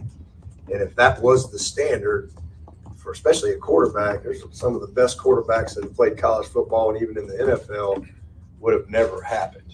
Right, guys get better, and it's a developmental game. If you're made of the right stuff, and you have the talent, you got to have the talent. But if you got the talent, you're made of the right stuff, the right type of character, football character, work ethic, will to improve, then you're going to get better. And he's got all that. So that's Dabo on where they are as of right now. There are 2 other really short clips that I want to get to in a minute, Diesel. But talking about Cade Klubnik with the spring obviously in the rearview mirror, summer workouts and fall camp starting here very soon. Your reaction, and I have a couple opinions on what Dabo said as well. He always has a very lengthy opening statement, as he did there. But, I think that from what I gathered, I think they feel better as a coaching staff about where they are now compared to where they were a year ago. Well, yeah, he talks there about Cade Klubnik making that step forward. I do appreciate whoever asked that question there. saying Cade's stats didn't look good in the spring game. And are we a little shocked? Are we shocked that Dabo said, well, there's a lot of things he's doing that don't show up on the stat sheet that we can tell he's getting better? No, that's Dabo talk. Yeah, that's Dabo talk. I mean, we really don't know until we get Cade Klubnik back in uniform, playing a real game against Georgia, against App State in weeks 1 and 2. Then we're going to know if Cade Klubnik is a better quarterback than he was last year, than he was in the spring game. Because, I mean, sorry, Dabo, I ain't giving Cade Klubnik the benefit of the doubt. He was supposed to be this all-everything guy who was supposed to come in and just light it up in his first year as a starter, and he didn't. He stunk a lot of the time. He wasn't awful, but sometimes he stunk. Sometimes he made bad decisions. He dropped a lot of balls. He made bad decisions. Bad reads. Mm-hmm. And that's what Cade Klubnik is going to have to get better at. I mean, nobody questioned Cade Klubnik's ability to throw the ball and to have the arm strength and to put the ball where it needs to go and to put the ball where his receivers can get it. Nobody ever questioned that. It's the decision making. Yep. And I mean, that's something that we sort of take for granted now because we've seen a couple of freshmen and sophomore first-year starters across this country and across this game over the past couple of years just blow people away. So we assume that every freshman quarterback is going to be able to do that, right? We assume that every first-year starter is going to be able to come in and play like the best first-year starters that we've seen over the past couple of years. And that's just not realistic. But we also live in a world, Cole, where people don't give these rookie quarterbacks, these freshman quarterbacks, time to develop. We are all on such a short fuse that you have to have that elite quarterback every single year. You're not giving that guy, if he stinks 1 year, guess what? You're gone. Yep. Transfer somewhere else. We're going to try someone else. And Dabo's probably one of the few coaches in college football that has the ability to have a quarterback who's not the best for a few years because he's done so much. There's a lot of grace given there. And even Dabo said, to your point, he said this in the interview. He said, look, we're going to find out real quick, talking about that Georgia game, right? We're going to find out real quick what he's made of. And like I said, there was about an hour and a half worth of audio there, said that Cade had a really good spring. They don't put a lot of stock on the spring game, but they've evaluated them every day. They said that Dabo said that he feels as if Cade has taken the next step through the offseason. However, Dabo did say that the most important step for Cade is all of that translating to on the field, right? And I think Dabo was honest today about that he's gotten better. He looks the part. However, that stuff has to translate. Here is Diesel, what I asked Dabo about. I asked him 2 questions. The first one was how he handles the added elements, if you will, of college football with NIL, with portal, and with the lawsuits. As you can imagine, he did a very good dance around that answer. Focus on what matters every day, what we control, and just our daily process that we have. I mean, that's the main thing. There's always things that are completely outside of your control, but we just try to keep the main thing the main thing. I mean, lawsuits and all that stuff, that's other people deal with all that.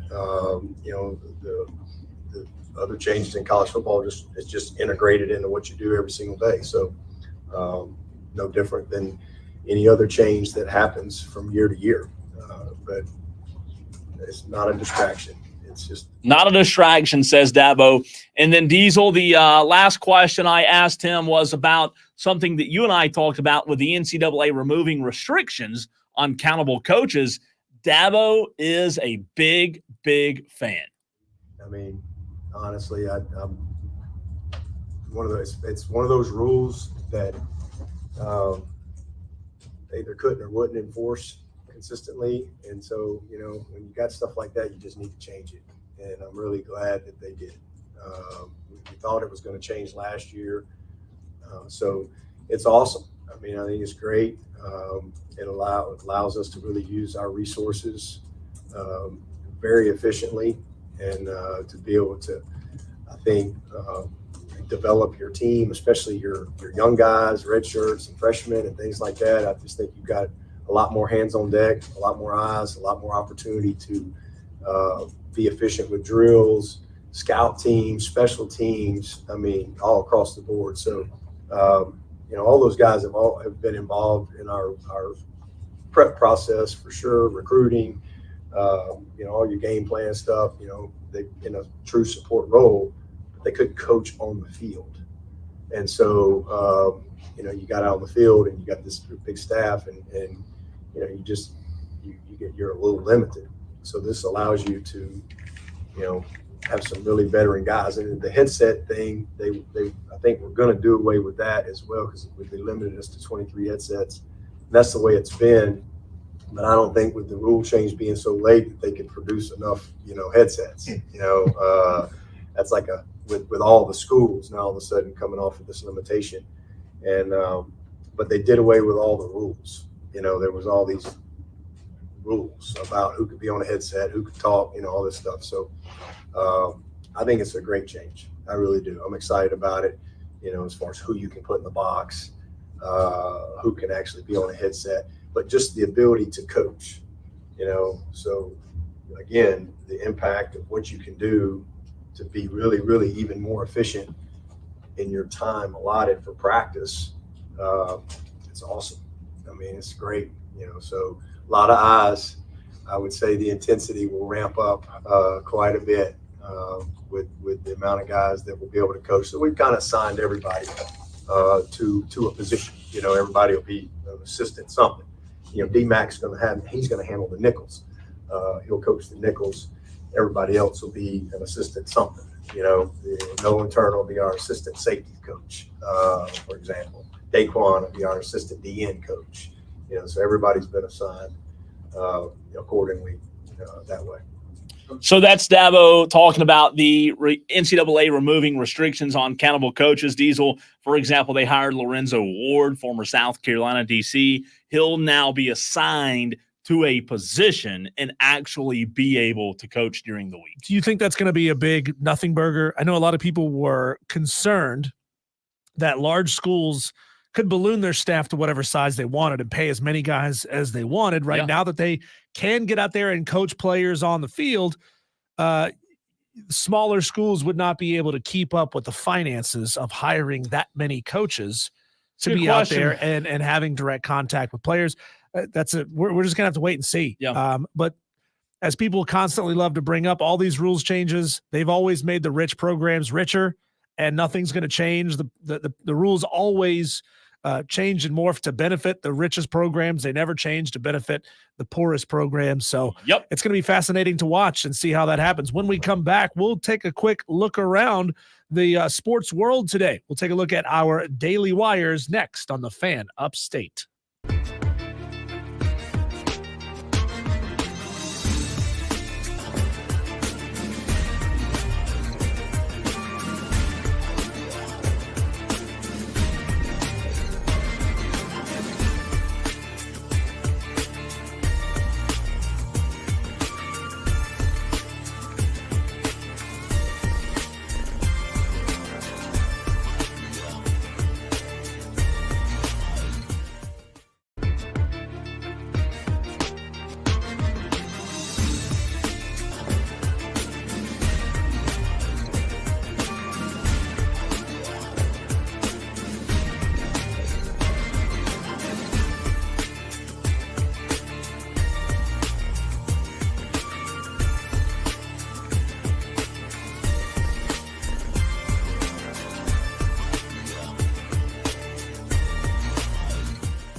There's always a lot happening in the sports world, more than we have time to get to, and spending 15 minutes on each one of the topics. So a couple times a day, we take you around the sports world with what we call the Daily Wires.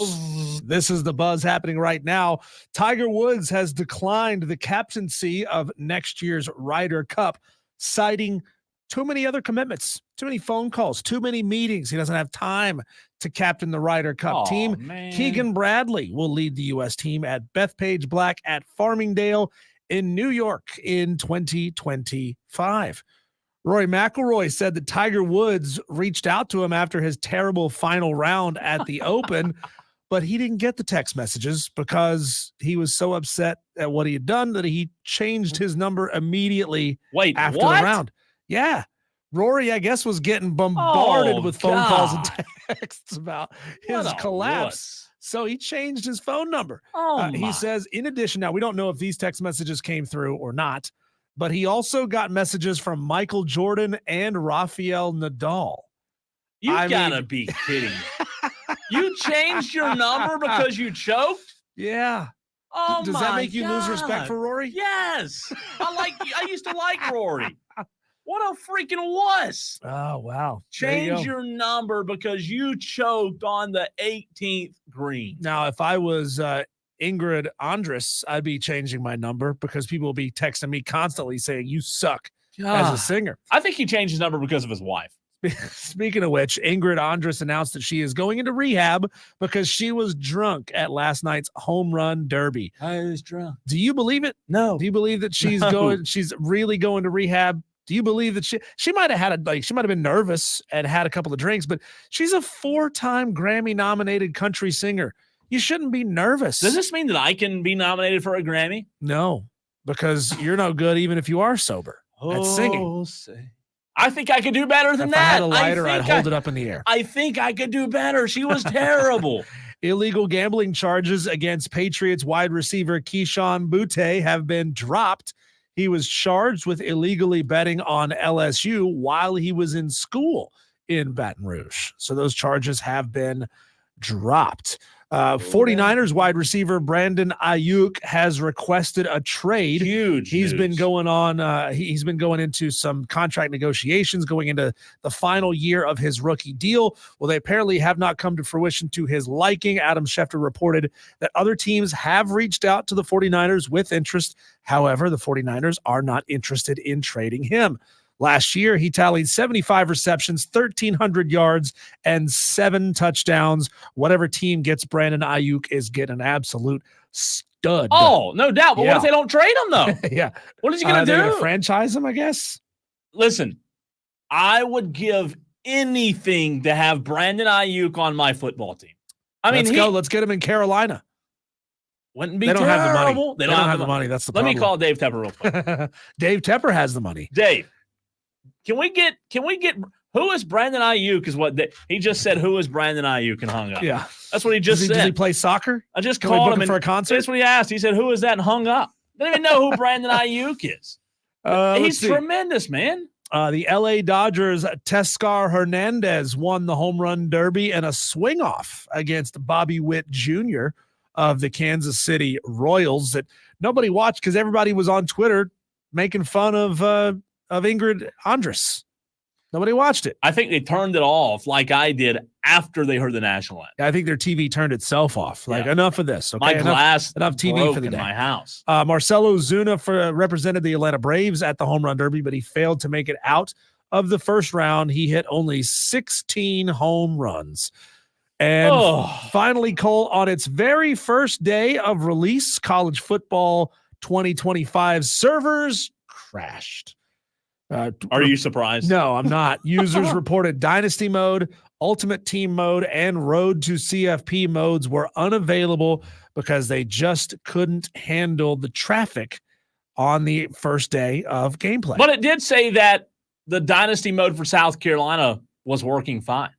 You couldn't even start Dynasty mode for South Carolina because they said, what's the point? Oh, the game boy. officially releases worldwide on Friday. Those who are playing it yesterday, Cole, were playing the early edition that you could get if you pre-ordered CFP 25. It looked really really awesome It did. this morning. The only thing that annoyed me, Cole, is a lot of people were posting the pregame cutscene of their team. Yeah. There was everybody's in the tunnel, they're running out, and then they flash to a group of fans, and they all had the exact same fan standing in the exact same place, wearing a hat and a jersey, Football junkie. different color, right? But like this is something that you're going to see every time you start a game. So the discussion this morning was, why is South Carolina's entrance to Sandstorm in the game? That's their entrance. They run out to Sandstorm. And I don't know if 2001 is trademarked. I don't know. So it wasn't in the game. Sandstorm is what they run out Sandstorm to. was That's not their entrance. in the game. No, Sandstorm is in the game. Sandstorm is what they run out to.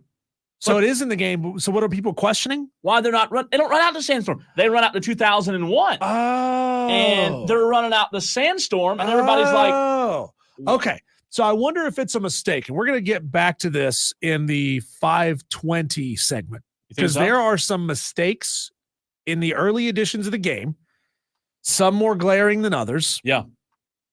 And we'll get into that at 520. So I don't want to jump the gun on that. Yeah, that could be a mistake. Maybe 2001 is trademarked. I don't know. I'm not buy sure. the trademark for that. That's what I'm thinking, really. You're NCAA. So we'll talk about that later, but I did see this morning that they were running out to Sandstorm, and I was like, what the heck? That's not right. 5 o'clock fight next.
lot more to get to on the program today, so I ask for you to turn it on and leave it on. Turn on, leave on. You're the Tolos. That's what that stands for.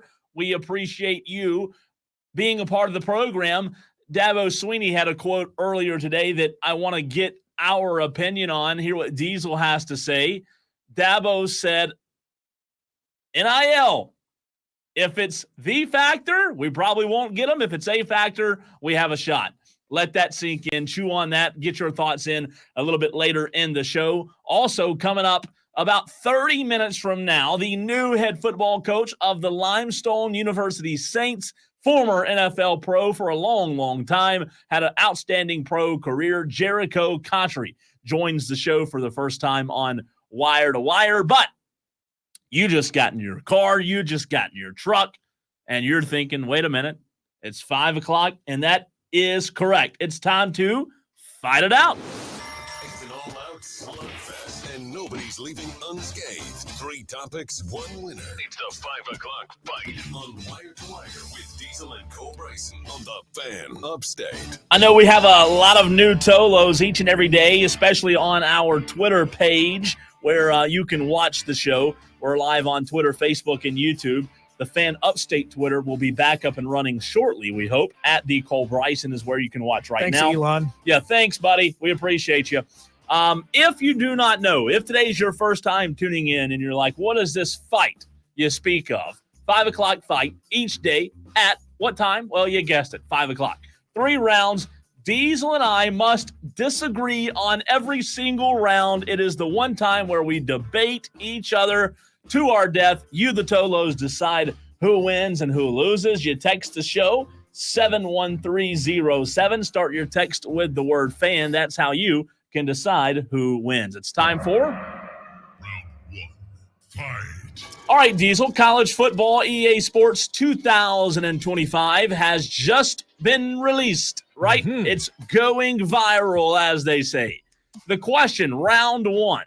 With expandability and live updating, is there a need for college football to come out every year, or should the new game only come out every 5 years? I think it should definitely only come out every 5 years. I mean, you can update the rosters and just send them down the line. EA can do that. They can update player stats. They can update attendance numbers. They can update all kinds of things and send it down the line. I mean, hell, I started playing GTA 5 on a PS3, and they are still releasing updates for GTA 5. Really? Like there's no reason for there to be a college football 26, 27, 28, right? I mean, you're already paying to play it online.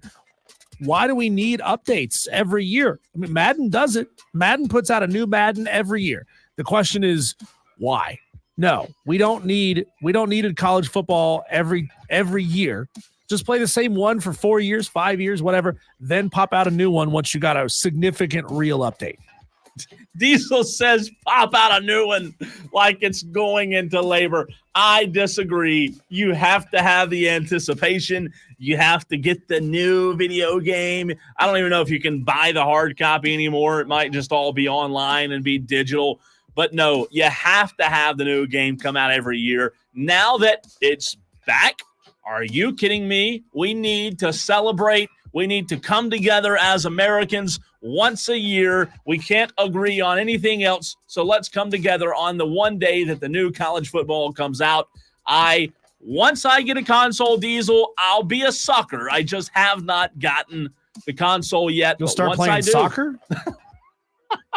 Is that what you said? Was that AI, Cole, or was sucker, not soccer? Well, I do host a sports show. I have to. You are a sucker. I have to. I have to like soccer now. But I love it coming out every single year now that it's back. So I say, yeah, it's got to come out every single. I think it's just a way to get more money out of people. Oh, no doubt. $75 a year on top of your online subscription to keep playing this game. Jeez. Yeah, no thanks. It definitely has a little bit to do with the moolah. All right, let's get number 2. Round 2, fight. Round 2. Diesel, is it time to pull the plug? Is it time to cut the cord or just cancel it all together. What am I talking about? All-star weekends, all-star games for pro sports. The all-star game for football's no good. Last night, the home run derby, it stunk, right? The all-star game in the NBA, it's no good at all. So I proposed the question, is it time to call it a quits on pro sports having all-star games or weekends? Kill them. Kill the all-star games. They're dull. Nobody watches. Like, truthfully, when was the last time any of you turned on and watched a Pro Bowl? And there might be one person in our audience who watches the draft is better than the Pro Bowl. There's no point in them anymore, right? I mean, some of the best players are sitting out. Shohei Ohtani is sitting out for the All-Star game. Or he sat out for the home run derby, excuse me. Yeah. Some of the best players aren't participating. You know, nobody's watching. They're tinkering with the structure of these things every year to try to maybe get people interested, but it's not working. It's not working. Nobody watches the NBA All-Star game because they know it's not good basketball. Nobody watches the Pro Bowl because they know it's not good football. Just kill them off. Kill them off. I like it. However, I cannot agree with you. Listen, some way, here's where I'm going to win this argument. Someday, somehow, a commissioner, whether it's Roger Goodell, maybe it's Adam Silver, I don't know who, but somehow, some way, somebody's going to finally come up with a good idea on how to fix this crap. I agree with you that it sucks in its current form. However, we have to make it better. We have to figure out how to make the All-Star Weekend and All-Star Games intriguing.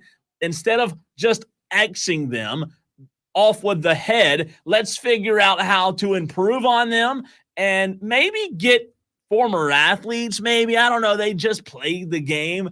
Let them decide what they think would allow people to actually, to your point, tune in, because right now people don't. I agree with you on that. They do suck, right? Put it very bluntly. They don't produce the ratings. So it's time to revamp them. It's time to somehow figure out what would make them work. I like the idea of it. We talked a few weeks ago about the possibility of having a golf all-star weekend. I like the idea. I just don't like the execution. So I say keep them, but fix them. What sucks about it most is they are just one massive commercial. Not that all sports aren't just one big commercial. That's the thing most of you don't realize. These stations, they don't put on football because they love football. They put on football because they know a bunch of you are watching and they can sell your viewership to advertisers, right? All of it is one big commercial, but the all-star events are even worse about it. It's a lesser product that's more of a crummy commercial. And great national anthems. Don't forget that, Diesel. How dare you forget that? All right, we have one more round. Final round. Fight. What's better, in your opinion? Maybe it's a warm day. Maybe you just got off work. Happy hour specials, happy hour drink specials, or appetizer specials. What say you, Diesel? It's them drink specials, man. Alcohol is too damned expensive. And sometimes the happy hour, half price, that means I get to go order a double the quality of booze that I wouldn't normally buy. And I get to drink a tasty drink, or I get to drink more of them. And then I'm fine spending the money on appetizers, right? Like, you ply me with the half price drinks and I'm going to buy more food. The drink specials are way better at happy hour. So I hear you on the financial side of it. However, let me tell you why Cole Bryson's fat in the stomach. You ever heard of deep fried mushrooms, cheese sticks, pigs in a blanket? You deep fry anything, it's the best. Sure. Shrimp cocktail, chips and dip, right? The list goes on and on. Appetizers, man, are my weakness. What is it? The blooming onion. Are you blooming kidding me? Oh, I hate blooming onions. They taste great. They taste great, but they're huge. You hate blooming and onions? It's nothing but soggy, oily, but greasy it's so onion. Good. It's so good. No, there's like 5 other appetizers on that menu I'd rather have. Oh, potato skins? How dare you forget potato skins? Better than a blooming onion. Okay, you're true. However, There's nothing better. I could eat, and I have done this, especially at local establishments that we don't really praise a lot on this show. I have eaten appetizers as my meal. I love appetizers. I'm an appetizer guy. I wish I wasn't because I might be skinnier, but you said it. If it's fried, it's better. If you want to sound fancy, call them tapas, which are just small plates. Tapas. Is that tapas? There's tapas restaurants. They serve appetizer plate sized meals, and they're meant for you to order like 5 of them instead of one meal. Never heard of it. But the drink specials are better. I'll get to that text, Corn Chip, in just a second. Booze me up. Diesel says, booze them up. I say app me up, if that is even a thing. What say you? Quick recap, round 1. Should college football only come out with a new game every 5 years? Diesel says yes. I say no. All-star events for pro sporting leagues. Diesel says, kill them off. I say keep them, but fix them. Final round, what's better, happy hour drink specials or appetizer specials? Diesel says give them the happy hour. I say appetizer me up. What say you? 71307. Get your phones out as long as you're not driving. Open your text message app. Now that you've done that, the upper right corner, click the compose button, type in 71307. Start your text with the word fan. Let us know who wins each round, and here's how you can suggest a fight. What do you want Diesel and Co Bryson to fight about next? If you've got an ass, I'll kick it. Submit your topics to Diesel at thefanupstate.com. Subject line fight on the Fan Upstate. All righty. As the results come in, Corn Chip says, thanks for the cricket talk earlier, Cole. However, Diesel gets the sweep. Yeah. Come on, Corn Chip. I met you last week at Ingles, and you're gonna that's why. I remember you did pay him off that day. That's right. Yeah, you didn't. You saw that $20 handshake? I forgot about that. You paid him off. So again, let us know on the stream as well. I am now craving appetizers, just so you know. What kind of appetizer you craving? Pretzel bites. Ooh, give me a potato skin with some brisket in there. Oh God. Give me a break. How about let me ask you this question, real important question. Most important question of the day. If you had a basket full of pretzel bites sitting in front of you, do you go in the cheese or in the mustard? I go 50-50. I like them both. At the same time? No. I like them both. I mean, sometimes, yeah. You can mix them. You certainly can. I've never mixed. But I like them both. I do too, but I tell you what, if I have a gun to my head and have to choose one, I'm going mustard. Madcraft says the Major League Baseball All-Star Game is actually a good product. Is it? Yeah, he's got you winning round 2, but he's got me winning rounds 1 and 3. Thank you, Madcraft, on the stream. But is it actually a good product? Like, can you convince me? No, it's not. What's a good product about watching players cycle out every, half inning because we got to get everybody on the field? Why invite them to the All-Star Game if we're not going to play them? I just don't that's know. not a good product. And when is the All-Star Game? Tonight? Today, 8 o'clock. Well, I turn it on, but what's going to keep me engaged? Fans need a way to win money off of this. How about this? You just by watching your gambling, and you could win, you could win a couple $100,000. Yeah. I mean, for whatever reason, it's not good that I'm a Braves fan, but to me, the skills challenges at the Pro Bowl are more interesting than the Pro Bowl. Yeah, 100%. To me, the home run derby is way more interesting than the actual All-Star Game of baseball, and I'm barely interested in the home run derby. That's what I'm saying. Anymore. Spice it up. Like, I want to see jacked up Mark McGwire and Sammy Sosa out there hammering home runs. That's what I want to see. I want to see women in bikinis in the outfield trying to catch the balls as they come down. Right. Something. I'm not. They use their hands. That's the crazy thing. I say that tongue in cheek, but I'm saying spice it up, right? Spice it up. My point is, I turned it on last night, and there was nothing that I saw that was like, oh man, I've got to watch this. It's sad, but it is. Yeah. All right. What do we got on the text line? We got a text here that says round 1 Cole, round 2 Diesel, round 3 Cole. It goes with you on that one. Thank you. Corn Chip there had me as the clean sweep. Let's see. Another texter who didn't put their name, Tolo. Make sure you sign your text. That way we can shout you out. Says Cole with the clean sweep today. Great job. Texter, this comes from Bo. He says Diesel wins round 1, 2, and 3. Oh. I'll take a maker's mark, please, says Bo. Let's see. Your texter says Cole wins like the Gamecocks and Clem sucks on November. What? Like the Gamecocks. Like the Gamecocks will win, I guess. On November. Yeah, good English. What does that mean, texter? Help us out here. I think Retype he your message. means Cole wins like the Gamecocks will win in Clemson in November. I think that's my translation.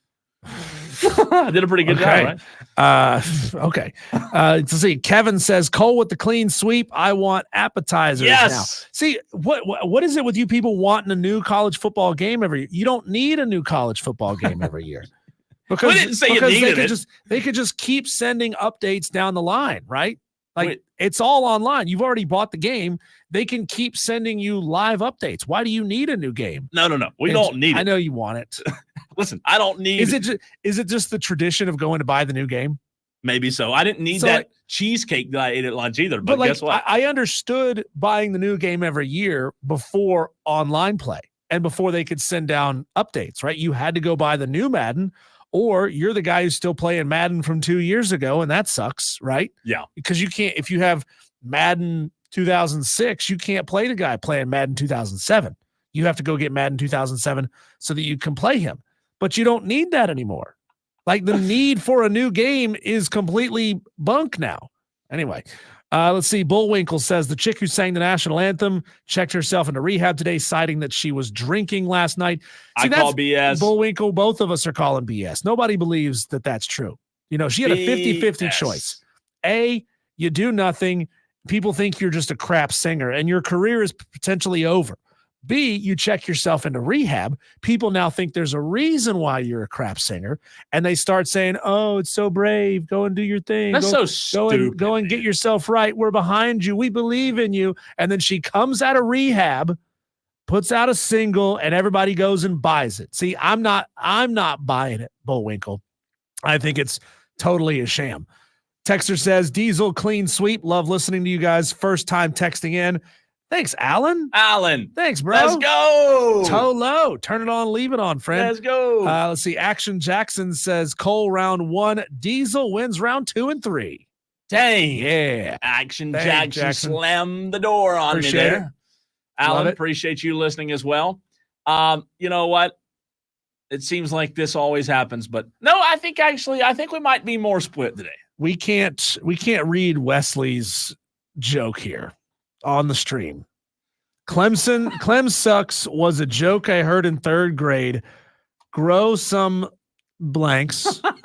In that context, Wesley, we can't read that. Grow some blanks and get a better diss. Go Tigers. See, you better be glad that Diesel read that and not me, because I have a very bad tendency of reading fast and not reading ahead. It's okay. You got a split second to turn around and hit that dump button. Shane Barrett likes to make sure I can test that dump button out. Chuck Johnson says Cole wins round 1. Diesel wins round 2. Cole takes round 3. Chuckster, baby. He's in it for the Chuckster. appetizer. He'd rather pay full price for booze and half price for food. I know appetizers are so expensive. Like, I was somewhere the other day and it was outrageous how much an appetizer was. But you know what I did? You're paying like $9 for 2 small potatoes with a little bit of cheese. Yeah. And brisket. And they or cut 'em in barbecue half. pork. Yeah, they cut them in half. So you're paying $9 for 2 potatoes. I need to open up. Let's open up just appetizers only. Appetizer restaurant. It's called a tapas restaurant. That's what a tapas restaurant is. I've never heard of that. So it doesn't exist. If I haven't heard of it, it doesn't exist. Tapas. Let's see. John Dog says Diesel with the clean sweep. Oh, John Dog. Yeah. John Dog. Don't do that, man. That's rough.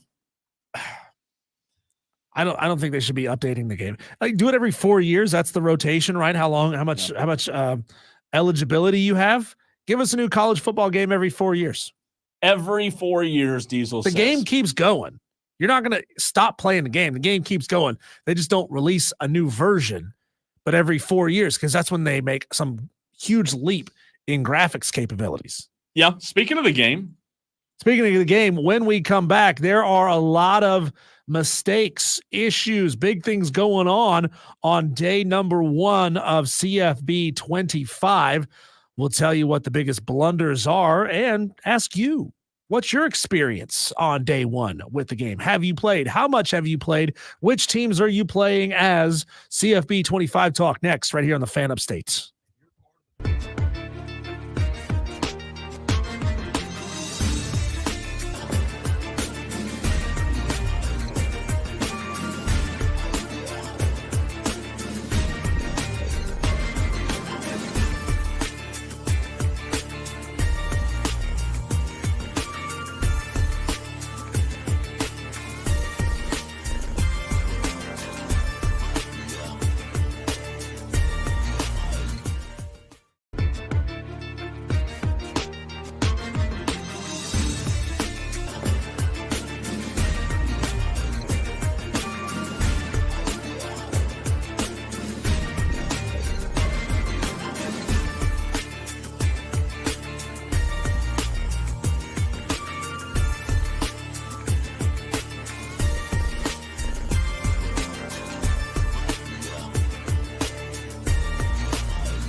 How long has EA had to get college football 2025 right? Let me look. Years. 14 years. A long time. Yet they're still making dumbass mistakes in a game that they've had so many years to get right. It blows me away, Cole. Now, if I'm a fan of a few of these schools, I'm pissed because to me it shows a lack of caring. It shows disrespect for you to get something wrong about my team in the game. Because of course, I mean, that's what people do, right? You immediately find the disrespect in what's going on. So various schools in CFB 25 have incorrect or outdated logos featured in the game. Now, if you're not a hardcore fan of those teams, you might not notice at all. But the most glaring one, and I'll tell you why it's funny. A new ACC program, Stanford, has some issues Really? with their logo I in the haven't game. seen this yet. So in EA's defense, we don't know when it was that they go through and they program out different parts of this game. Yeah. And these schools, 134 FBS schools, they're constantly changing things, tweaking the logos. I mean, it used to drive me nuts on television broadcasts when ESPN, the mothership TV, would use the wrong logo for my school.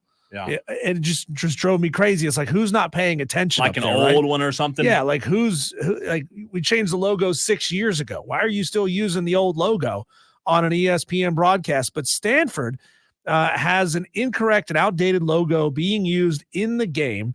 In a couple of years ago, Cole, they changed their primary logo. Picture this with me if you can. Picture it in your mind. The red Stanford S. Yes. With the green tree in the middle.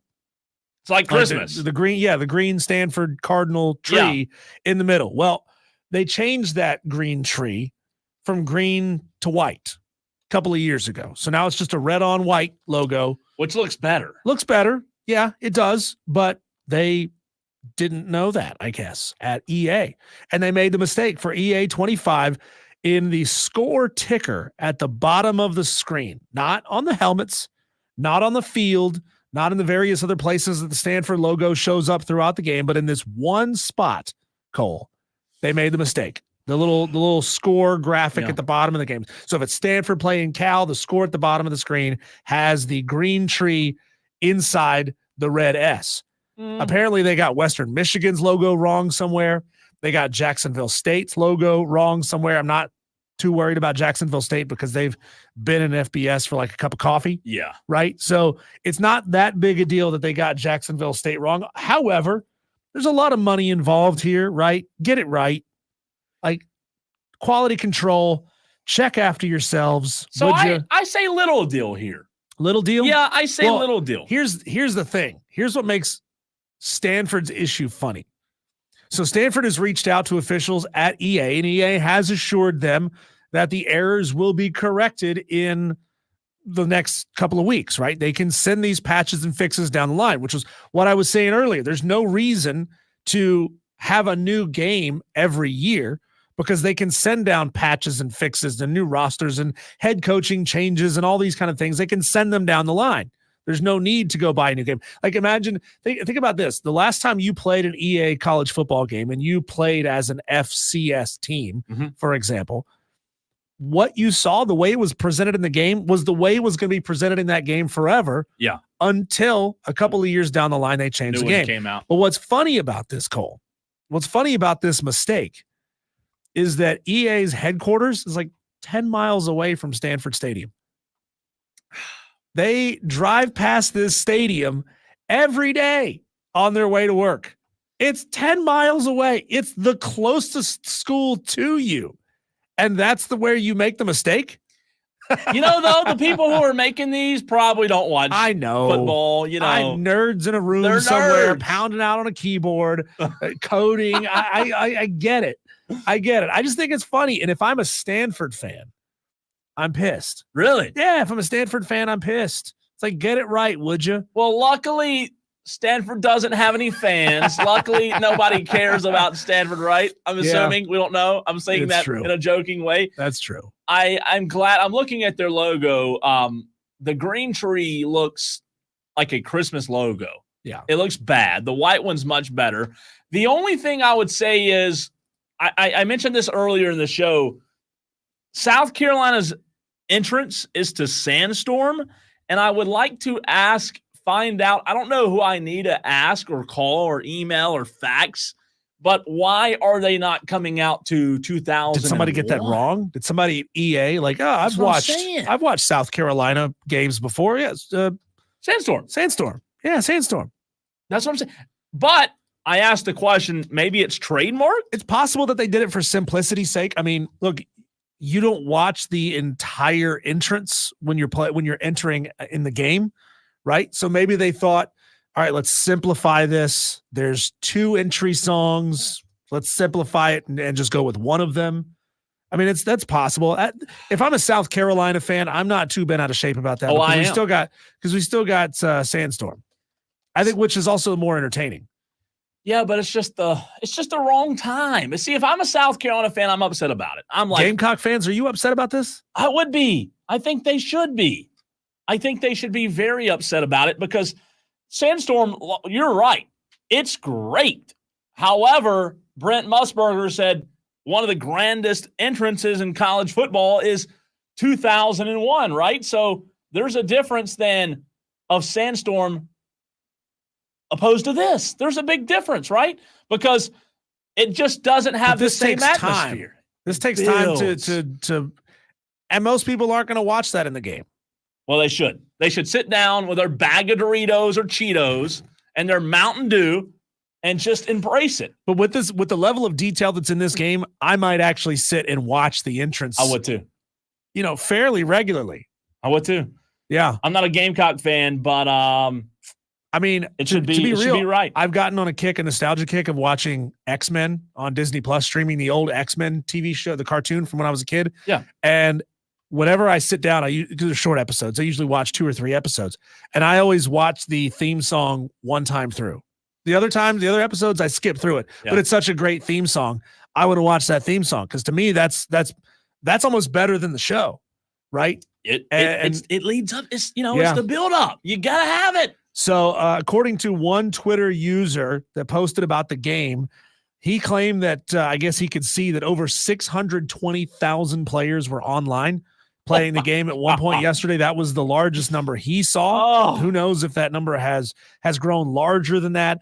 But that's just online. Just online. And apparently and that's the pre-order, right? That's the early release, not the full release that's coming on Friday. Yeah. So I guess EA's servers really got overloaded. A lot of different modes in the game were down for certain parts of the day yesterday. They were saying that there were more people playing CFB 25 than were playing 2 of the biggest video games in the world, still 2 of the biggest video games in the world, GTA 5 and Counter-Strike 2. More people were leaving those games to go play EA Football 2025. So, I mean, shout out dethroning, I guess, GTA 5 and Counter-Strike. Maybe that's the thing that's really going to push GTA 6 down the pipe is that they're like, oh, crap, people aren't playing our game anymore. We better hurry up and get out a new GTA. Right. So servers were down. Multiple gameplay modes were down. We had a Tolo text in earlier say that he played the game for over 10 hours yesterday until late last night. Get up and go to work at 7 a.m. this morning. Tolo. Boss is like, hey, Steven, why are you dragging ass today? Well, new CFB 25 came out. Oh, but he probably understood. Understood. I got you. Yeah. I was playing too.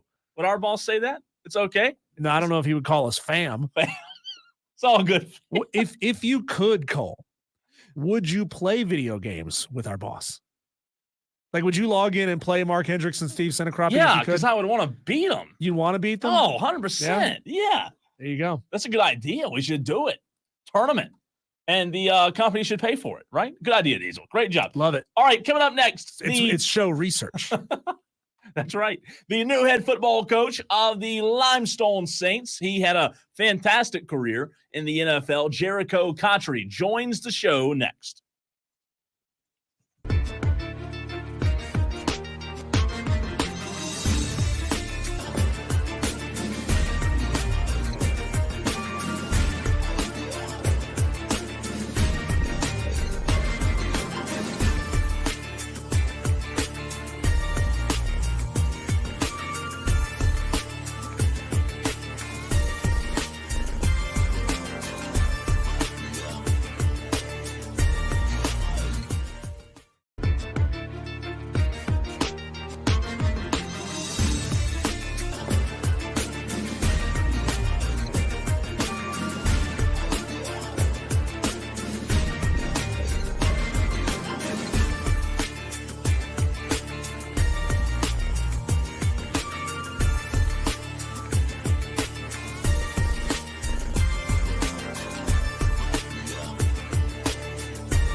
Wrapping up hour number 3 on this Tuesday edition of Wire to Wire. We appreciate you being a part of the show as we bring in Jericho Cotchery, the new, I guess I can still say new, head football coach of the Limestone Saints. Coach, we appreciate you coming on the program with us for the very first time. Thanks for hopping on. Just want to start off with your time at Limestone. Obviously, you've been there for longer than just this offseason as an assistant, but talk about the transition as the new head coach of the Limestone Saints. Well, first, I appreciate you guys for having me on. And, the transition has been great. It's been wonderful. I'm grateful for the opportunity. Haley Martin, our vice president for intercollegiate athletics, and Jeremy Whitaker, who was our acting president at the time, moved in a swift nature, to offer me the job. And I'm just really, really grateful for the opportunity. I've had a lot of support, along the way, and that's from, everyone around the university, and it's just been great. And so I got a wonderful staff. My guys, these guys do a great job. They love our kids. They do everything in their possible power, to help them succeed. And so everything has been really, really smooth for me, and just so many people to name, so many departments to name. When it comes to the support, I'm just really grateful for all of it. Jericho Cotchery joining us here on Wire to Wire with Diesel and Cole Bryson. Coach, you have a big name. You have a phenomenal career as a pro. You could have started as a position coach or an analyst at your alma mater, NC State, at an ACC school like that. Talk about your decision to start your coaching career at a smaller school level like Limestone, and why doing it that way, building from there, was important to you and more attractive to you. Well, I would be remiss if I didn't, thank Coach Furry, Mike Furry, who was the former head coach here and now coaching down at South Carolina. For offering me the job. He reached out to me, and I just came down to meet him. And once I stepped foot on campus, I just fell in love with the place altogether. It's really a special place. I've been saying that from day one, and nothing has changed in that respect. And it's really exciting, to be able to coach the players that I get to coach. It's really easy to be down there. It's a blessing and a privilege, to coach the players that I coach, and they make it easy each and every day with the energy that they show up with, the eagerness to learn and grow. I mean, it's just a really great environment to be a part of. Coach, you brought up Mike Furry, and obviously with him transitioning to South Carolina as the receivers coach, was it easier for you to come into Limestone and continue the culture that was built because of what Coach Furry did compared to having to come in and, start fresh? Well, I think I spoke to the guys last night. This is something that we've built, as a program. I mean, the players are the ones that build a culture. These guys have done a phenomenal job over the past 2 seasons, and then going into year 3 of me being here, of just embracing us and just making it their own. And so this environment is truly a family environment. Everyone that comes into it, whether they're a freshman or a transfer, they feel welcome, and they feel it seems like they've been here forever, just because of the guys that have been a part of this program and have built it to what it is. And so it makes it easy because we've had guys that have been a part of this staff going on year 3, and then guys that came in last year. They understand what the culture is because of what the guys have built, the players have built, and it's easy to have, players that have been in the program, 3 years now, and 3+ years now. Jericho Cotchery, new head football coach at Limestone University, joins us here on the Fan Upstate. We've talked to other coaches who played as pros, and it's common for coaches to tell us that young players, they love to test former pros. They love to test guys who played before them. You tallied 524 receptions as a pro, over 6,000 yards with the Jets, Steelers, and Panthers. How often do your players try to test you and see if you still got it? And talk to us about the weight that being an 11-year pro has with players and recruits. Well, it's been a blessing. My guys, they don't try me on that end. Usually I get the, I watch the YouTube clips and you were pretty good, type comments. But my guys show me great respect, but, for me, they see me as a guy that's trying to impart to them what has been imparted to me. And they respect that, and it's just been fun to be a part of that. Those guys they just want to get better, and they want to play ball. And so, we do use it. We do use it in our recruiting, but at the end of the day, you're still going to have to move past all of that, and we're able to do that as a staff because of the experience that we have as a staff and our ability to really impart what we know and what we've experienced throughout the years, and so, yeah, I'm incredibly grateful for the NFL career, that God gave me, 7 years with the Jets, 3 years with Pittsburgh, and being able to finish my career up 2 years with the Panthers. It's just a really, really blessing altogether, but at the end of the day, I just want to give to the kids what have been given to me.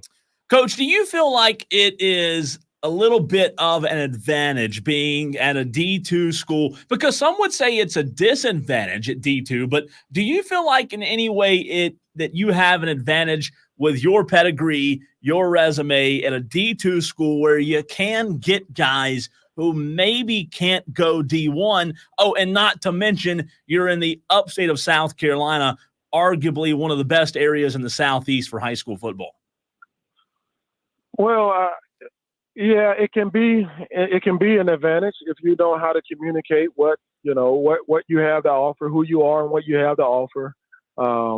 It really can. I think the advantage for me is that I started off as a position coach with Carolina.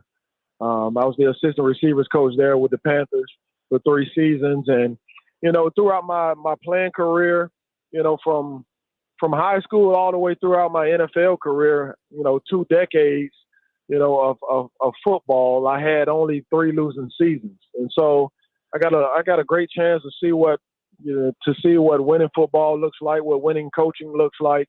I got a chance to see the good, the bad, and the ugly. And so I know what good looks like, I know what bad looks like, and I know what ugly looks like. And, just try to avoid all of the bad and the ugly, and just make sure that, the guys are being coached up and they're given a chance each and every week. Coach, we have one of our Tolos, Trey Davis, messaging in on the stream. He says, please let Jericho know that we all know it was a catch. I'll let you go into that a little bit if you want to, but I would love for you to tell me, what's your number one lesson that you end up repeating the most to your guys that you're finding right now is the most impactful? Well, for me, it's about the person, right? And so the consistent message that I try to communicate with our players is that there'll always be students. They won't always be athletes. So you got to be able to see past the athletics or the athlete part of it, and you got to be working. You got to be working to grow as a learner, right? Because you're always learning, always be growing in that area, no matter what field or place. So, I tell them, if you want to hold on to the athlete part of it, go ahead. But I'm going to go ahead and put former in front of it if you want to hold on to the athlete part of it. But you'll always be a student. You want to always be an athlete. So we just try to prepare them to be professionals, no matter if they're going off to play in the NFL or the USFL, or they're working in some type of professional field. We want to have them be prepared, and work with urgency and consistency on a daily basis. But at the end of the day, we want to develop them as people. We want them to leave our program as grown men, ready to lead families, ready to contribute to society in a positive way. And so that's the big part for us. Coach, my last question for you, 2024 Limestone football. What can those in the upstate that need to check Limestone out for the very first time, or maybe those that already do attend those games, what can they expect this new offense, this new team to look like in 2024? Well, if you want to come out and you want to see a talented group, you want to see a united group, you want to see a focused group, you want to see a fundamentally sound group, a group that's going to bring about a lot of excitement. If you want to come in and be a part of a wonderful environment on game day, definitely come out to join us. Gaffney, they show up. Everybody shows up on game day, man. It's a wonderful environment to be a part of. Tailgating is packed. The fans are just unbelievable. Our parents, everyone just that supports our program, it makes it fun to be a part of. And so, if you want to come out and you want to see, we got a team filled with Division I football players. To be honest, and these guys, they've made a lot of sacrifices to come and play, at our school. And we've had kids from the area, South Carolina area, that want to be a part of our program. They're excited about that, and we're excited to have them. Still more people wanting to come in, and we have to look at all of that. But it is just a fun environment to be a part of. It's a fun team to coach, and we'd love to have you come out and support our program and see what type of environment we have to offer. Coach, I'm looking at a map right now of teams that have won Division II national championships, and man, I'm seeing a lot of powerful programs in the Midwest. A lot of the teams in the Southeast that have won D2 national championships, they've moved on. They moved up. Talking about Troy, Jacksonville State. Do you see the power in D2 football hopefully shifting towards the Southeast? I know Lenore Ryan up there in Hickory is becoming a really good program. You guys were 8-4 last year, had yourselves a really good program. Do you see the potential for the power in D2 football, just as it is in Division I football, shifting towards the Southeast? Oh yeah, for sure. We have a lot of great teams down here, and we're in that conversation for sure. And our guys know that, and that's what we're preparing for this year. And we know we got a task ahead of us, but our guys are locked in on trying to hoist that national championship trophy. But we certainly got some good football down here. A lot of competitive programs that have been doing it for a while. You got to give respect to Lenore Ryan. You got to give respect to Wingate in our conference, and Newberry, and a lot of Carson Newman. Way back in the day, they were winning national championships year after year. We got a really good conference. We play in a really good conference. But like I said, at the end of the day, we're in that conversation now. He is Jericho Cotry, college player at NC State, 11 years in the pros, new head coach, not brand new, but first time we've had you on as head coach of the Limestone University football team. We appreciate your time this afternoon. Thanks, Coach. Thanks again for having me. Absolutely. Great stuff, man. Yes, absolutely. What a fantastic coach to have in the area. You guys need something to do on a Saturday. You want to go see some great smaller college football? Head up to Gaffney and check out Limestone. When we come back, Cole, we had some audio earlier from Dabo Swinney. We didn't get a chance to get to all of it. We are going to bring you some of that for the second time, those of you who didn't hear it earlier in the show, and some of Dabo Swinney's comments about college football playoff expansion and what he's afraid it might lead to. That's next, right here on the Fan Upstate.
It's Wire to Wire with Diesel and Cole Bryson. Show number 79, hour number 3 for those of you keeping tally at home. 79. Yeah. That means tomorrow will be the big 80. 80. We're getting Yeah. old, man. Most Americans don't live that long anymore. No. And we were told we wouldn't make it that long either before we got called into HR. And guess what? They hadn't fired us yet. Knock on wood. We Is have that an really hour wood? left. I think that's fake wood. No, I think it is. I don't think that's real wood. The Yeah. table that you're knocking on. So, Cole, you were in Clemson earlier today at Clemson's media outing. I've been to one of these in the past. Didn't get a chance to get down there today, but I've been to one of these in the past, and I know that they're an absolute thrill to go to because they change it up every year. The year that I went 2 years ago, they had the opportunity to learn how to kick field goals. Oh, God. From the special teams coach. Didn't help because I sucked at it. We were trying to throw the back corner fades into the end zone, trying to get some coaching there. Dabo Sweeney said, "Yeah, how much eligibility do you have left? You're going to keep all of it, basically, because I couldn't get it anywhere near where it needed to be." So I struggled in some of those events, Cole. And this year they changed it up a little bit. A lot of people, I'm sure, were wrapped around the TV wanting to play the brand new college football 25. It was more of a free time. Yeah. I did choose to go to the basketball court. They have an indoor basketball court. I didn't which get to is go to that. Phenomenal, by Yeah. the way. Let's see. We had a nice game of knockout going. Okay. Todd Summers, WSPA, who we had on last week. Todd, listen, Todd's a better basketball player. He's a baller? Todd's a baller? He can sing some if he's Really? listening. I know he does listen every now and then, so if he is listening, I will give him credit. Chapel Fowler, who we've had on the show from the state, he was there. You do get a lot of opportunities to see why a lot of the people there work in media. Yeah, and not work. That's in what I was sports. showing everyone today. Is Yeah. why I worked in media. Because I didn't win knockout, as you can imagine. I came in second. No NCAA EA 25 for me. Oh. Basketball, the motorcycle where you sit on it, and They have phenomenal game room in there, man. What they have set up it's for great. athletes. Yeah. I mean, imagine having a tough day of going to class, maybe, and you come into the Allen and Reeves facility there. You've got ping pong tables. You've got a bowling alley. You've got Pop-A-Shot basketball. You've got video games. Sure. You got couches to lounge around in. You've got a food court that never closes. Yeah. I it's mean, nice. what a place. There was a few players that dropped Yeah. in. Kate dropped in a few times to, the golf simulator. You would love that. Oh, yeah. I did play the golf sim. Yeah, I that's did hit pretty the golf great. sim. I will say this. I asked Dabo today about EA 25. I said, hey, how good are you? Where do you rank? And he told me, Dabo said his best talent on EA 25 was running down the hill. Well, you should have asked him how good the likeness was. They can't. I guess what I was told today, coaches aren't allowed on the game for whatever reason. Like, really? Their real name's not allowed on there. I don't know why. How dumb is that? I haven't heard that yet. That's what I was told. Again, you can't trust everything you were told. Tolos, if you're listening, let us know if you've played it. 71307. Is it true that the coaches' names aren't on the game? Because somebody in the media told me that. So, today. did it show kinda was. Dabo running down the hill? Yeah, but it doesn't look like him.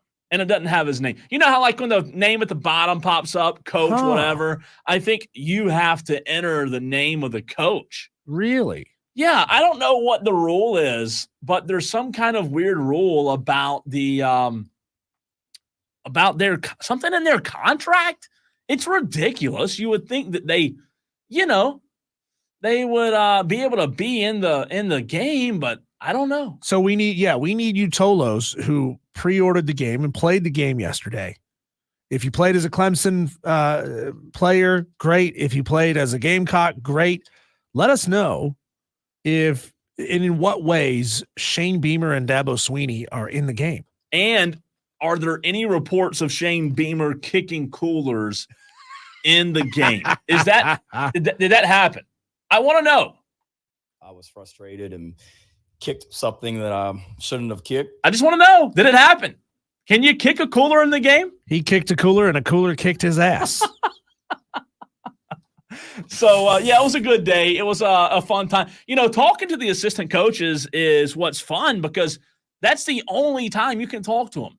During the season, they're off limits. You can't talk to the guys. Now, the coordinators like Wes and Garrett, you can talk to those guys during the season after games, but the rest of them, you just can't talk to them during the season. So having a chance to talk to them, get audio. I have audio of CJ Spiller and a couple others I'll play throughout the week. We'll spread it out during the week. That way it's not all on one show, but really good content. And I did have some better audio of Dabo getting asked some questions. And whenever I'll play this audio, but if you have something to say, Diesel, please let me know and we will comment as we go. Here's Dabo on the rest of today's press conference. We followed that up last year with, Tyler and those guys. So I'm really proud of Antonio. He's kind of setting the tone for us in that room in this offseason. He and Adam both. Coach, you talk about the negative plays, and you've been coaching, like you said, for 35 years. I'm sure you don't do anything much differently in practice. I mean, how do you solve that? I like this question. Well, I mean, with just in totality or just the quarterback? Which one are you talking about? Well, the biggest thing is, from a team standpoint, an offensive standpoint, I don't know, we were 100 and something in fumbles lost. And if we're 50th, we're probably 11-1 last year. That's just the reality of it. But that's how small the margin is, in the game of football. We've got to win the close games. I think we lead the nation in close games since 2011, 8 points or less. And there's a bunch of them. And I think we lead by a good margin. I think we're almost 78% or so. And I don't think anybody else is in the 70. I think next closest is maybe 60-some%. Those are hard games to win. But in the last 3 years, we haven't done a great job in those close games. One play, and you got different narratives and different comments and things like that. Not much has changed. So sometimes you just got to have a little good fortune. And we've had a bunch of it around here. Oftentimes we discount the impact of just a little luck. Sometimes you just have a little luck go your way. And sometimes it doesn't go your way. That ball hits the goal post with Whitesy and it just went that way. Kayvon Wallace punches that ball out at Texas A&M. Guys going in to score, and instead of the ball going just behind the pylon, it just goes in front of the pylon. So it's a touchback. We got the ball as opposed to they got the ball and won. Sometimes you just we've had a ton of good fortune and with help and guys being able to go back to 2018. We pretty much had 5 D linemen and everybody else was pups, and they stayed healthy all year. And so you need a little luck along the way. And I think we've had, some of that's just some bad luck. It's not just a fumble, a sack fumble. It's a sack fumble. A guy picks it up perfect, scoop, score. It's not just a deflected ball. It just falls into the best player's hands and you walk in for a touchdown. These are things that it's football. It's football. So, I think you gotta take the good with the bad. And again, we've been good.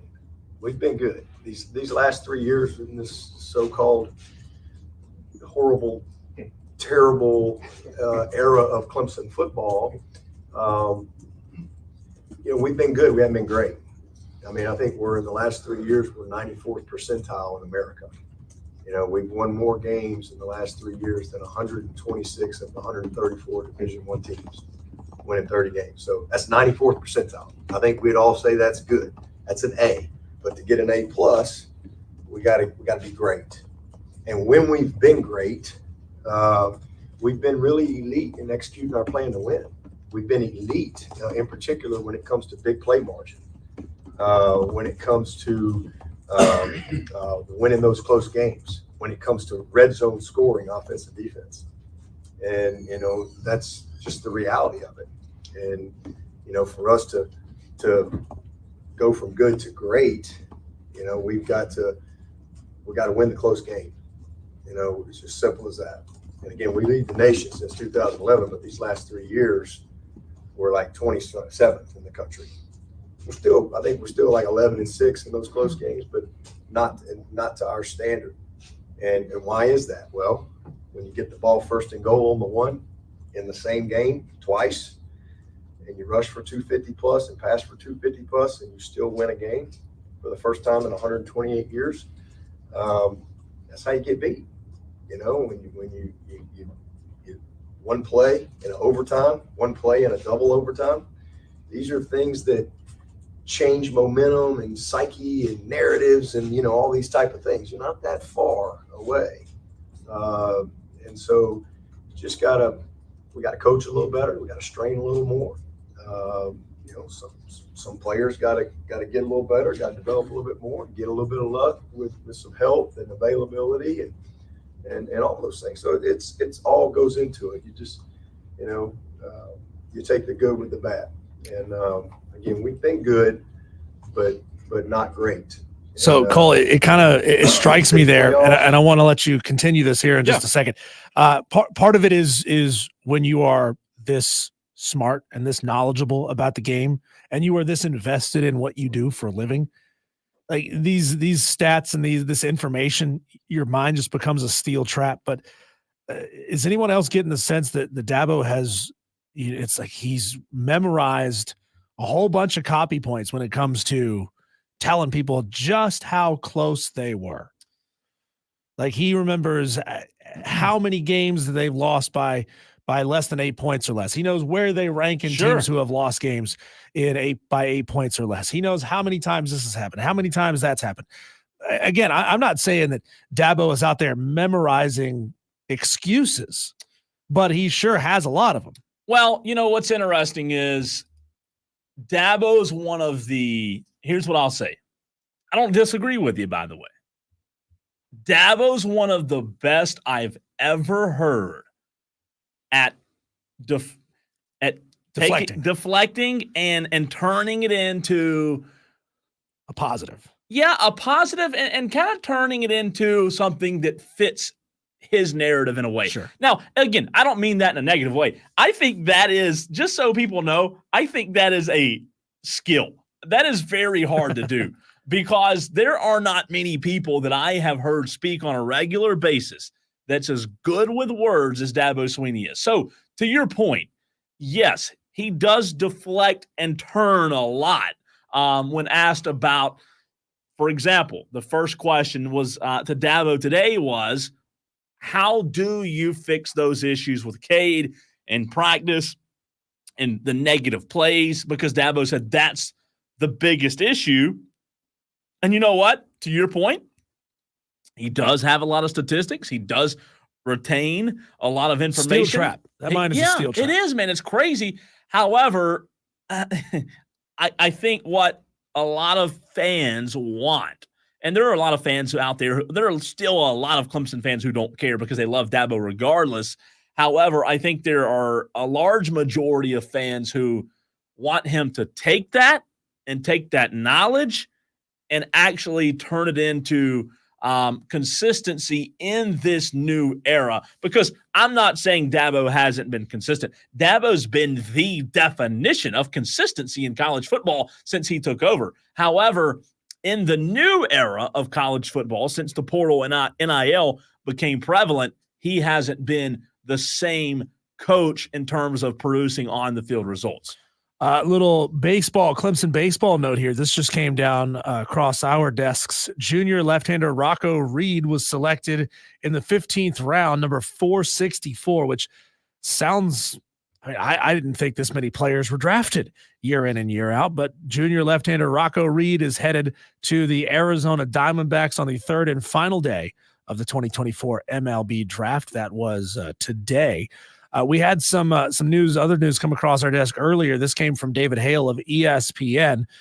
Dabo Swinney was asked about the expansion of the college football playoff, and he's looking at it as some very real and scary prospect of what could happen to the college football playoff and rosters should this thing continue to expand. He said, quote, "You'll probably see some guys, if you're 4-4 and out of the playoffs, who will probably head off to Arizona and train for the NFL. You'll see some situations like the NFL where if the Ravens are in the playoffs and have it locked up with one more game to go, that really means nothing. Do you play Lamar Jackson in that game?" He says, maybe if you're 11-0 and have a rivalry game, but you have your biggest foe the next week in a conference championship. And if you win that game, you're going to get a playoff bye. Those are some of the things that you'll see play out all through college football. So he's predicting, as this college football playoff continues to grow, Cole, that you're going to see players opting out mid-season if there's no hope of making the college football playoff. You're going to see players opting out and potentially taking a game off of a rivalry game because, well, they've already got a college football playoff berth locked. It's going to be really fascinating to see. I'll tell you this. I completely agree with Dabo. Yeah. I think he's absolutely 100% right in the sense of if you think it's bad now, bowl games are about to become obsolete. Yes, there will be players taking off rivalry games. Players do not care about rivalries like the fans do. I can promise you that. So I agree with him here. There are going to be, because he's right. He made the reference. He said that today. Lamar, if it's week 18, Lamar ain't playing, right? If they're we the number see that one happen, seed. Cole, are we going to see rivalry games get pushed up towards mid-season? Nobody Very wants that. I don't think anybody wants it. You know, could you imagine Clemson, South Carolina being played in like mid-October? It sucked. It's not fun. Or August 27th. Yeah. Oh, first game of the year. Yeah, they're playing because they think there's still playoff implications on the line if they win or lose those games. But I mean, for players to be taking rivalry games, and it's amazing, Cole, as many times as people have complained and said, this is what's going to happen, right? This is, we can read the tea leaves. We can see what's coming down the pipe. The answer is never to wind the clock back and undo the problems that they've already done. The answer is, how do we tinker with this some more? How do we throw some more money at them? How do we add some incentives to get them to play? You know, the answer is very simple. Wind this thing back to a 2-team playoff, to a 2-team national championship race. Yeah, and you know, what Dabo basically said is you get to the end of the season, those end of the season games aren't going to matter. Because if you have that bye locked up, yeah, to the fans, a South Carolina Clemson would really matter. But again, it's the same exact way in the NFL, and I think he's right in that sense. So, well, it'll be fascinating. And with, you know, player props and your ability to gamble on players, what happens with people who have put money on something to happen? And then players choose to opt out towards the end of the season. Wash. Yeah. I mean, there's going to be a lot of money lost. There's going to be a lot of really angry and upset gamblers who are losing money because players aren't playing. We had that story a couple of weeks ago about players or about gamblers who are going after players to try to get money back from money that they've lost. Yeah. And by the way, quick turnaround. Good job, David Hell of ESPN, for getting that article out 2:28. Because I didn't leave until lightning fast. Yeah, I left at 2. Was it David who was banging away on the keyboard? Well, I was right in the middle, and I had keyboards to my left, keyboards to my right. I was on a keyboard. Rob Brown was behind me, spitting spitballs at the back of my neck. You know, there were a lot of keyboard, as you could hear, a lot of keyboard warriors in there. I thought he was back there trying on cheerleading uniforms. Not today, Ewan. Not today. By the way, I said, David, it's been a while since we had you on. Let's get you on soon. He said, yeah, anytime. He said he will be at ACC Media Day, so we'll see him next week. He said if he has time, he'll hop on with us there. That'd be fantastic. David has been covering Clemson for a long time and in the Charlotte area, does a tremendous job. So that'd be a lot of fun. Maybe we can sit down and talk to him next week. It was funny. We were at lunch today. David and I were talking, Diesel, about next week at ACC Media Days. And he asked me, he said, what days are you going to be there? And I said, we'll be there Monday and Wednesday, right? And he said, yeah, that's great. He said, I think I have to be there 3 or 4 of the days too. And he said, I just can't wait for when I'm sitting at my table, because I think he's on Media Row as well. He said, I can't wait for somebody from a wide receiver from Stanford to walk up, and he's thinking, what am I supposed to ask? What am I supposed to ask this Stanford wide receiver? Are you ready to play in the Florida heat? I mean, really. So it's a good point. I mean, we're going to have, you and I might have, we don't know. We might have the Cal coach. We might have Mike Norvell. We do not know, but we'll figure it out. Listen, One Gotta skill. pivot. Yeah, me and Diesel, one skill we have is if you throw somebody on with us, we can come up with questions for them. We can do it. Hey, the BMW charity program trains you pretty well for that, right? Fat Page says, 80 days of great content. I thought the world was over when Mark left, but you two are doing great. Fat Page, we appreciate you being a TOLO. That stands for Turn It On, Leave It On. Feel free to text the show as well as the conversation continues. Phone lines are open. 844-326-3663.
Big thanks to Limestone Saints head football coach Jericho Cotchery for joining us earlier in the show. If you missed it, you can go back on the Odyssey app. It's the free Odyssey app, AUDACY. Download the app.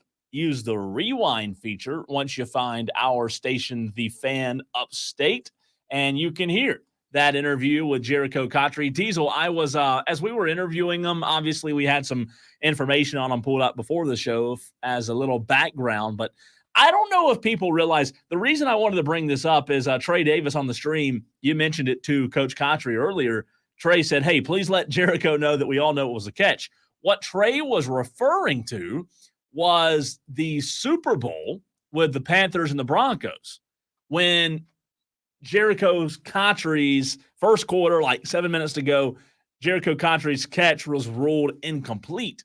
And it was a very big deal. That is what Trey was referring to. But I don't know if people realize, you said it to him, how good of a career this guy had.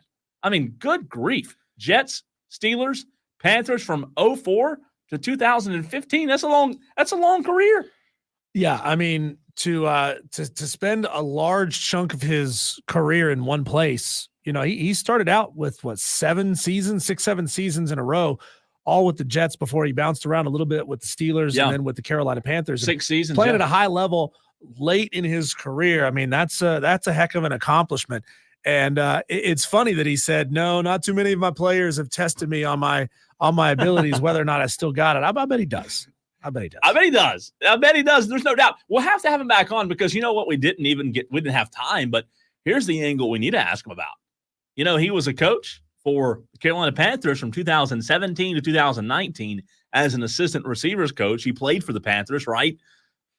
There's a lot of Panthers questions we could ask Coach Cotchery.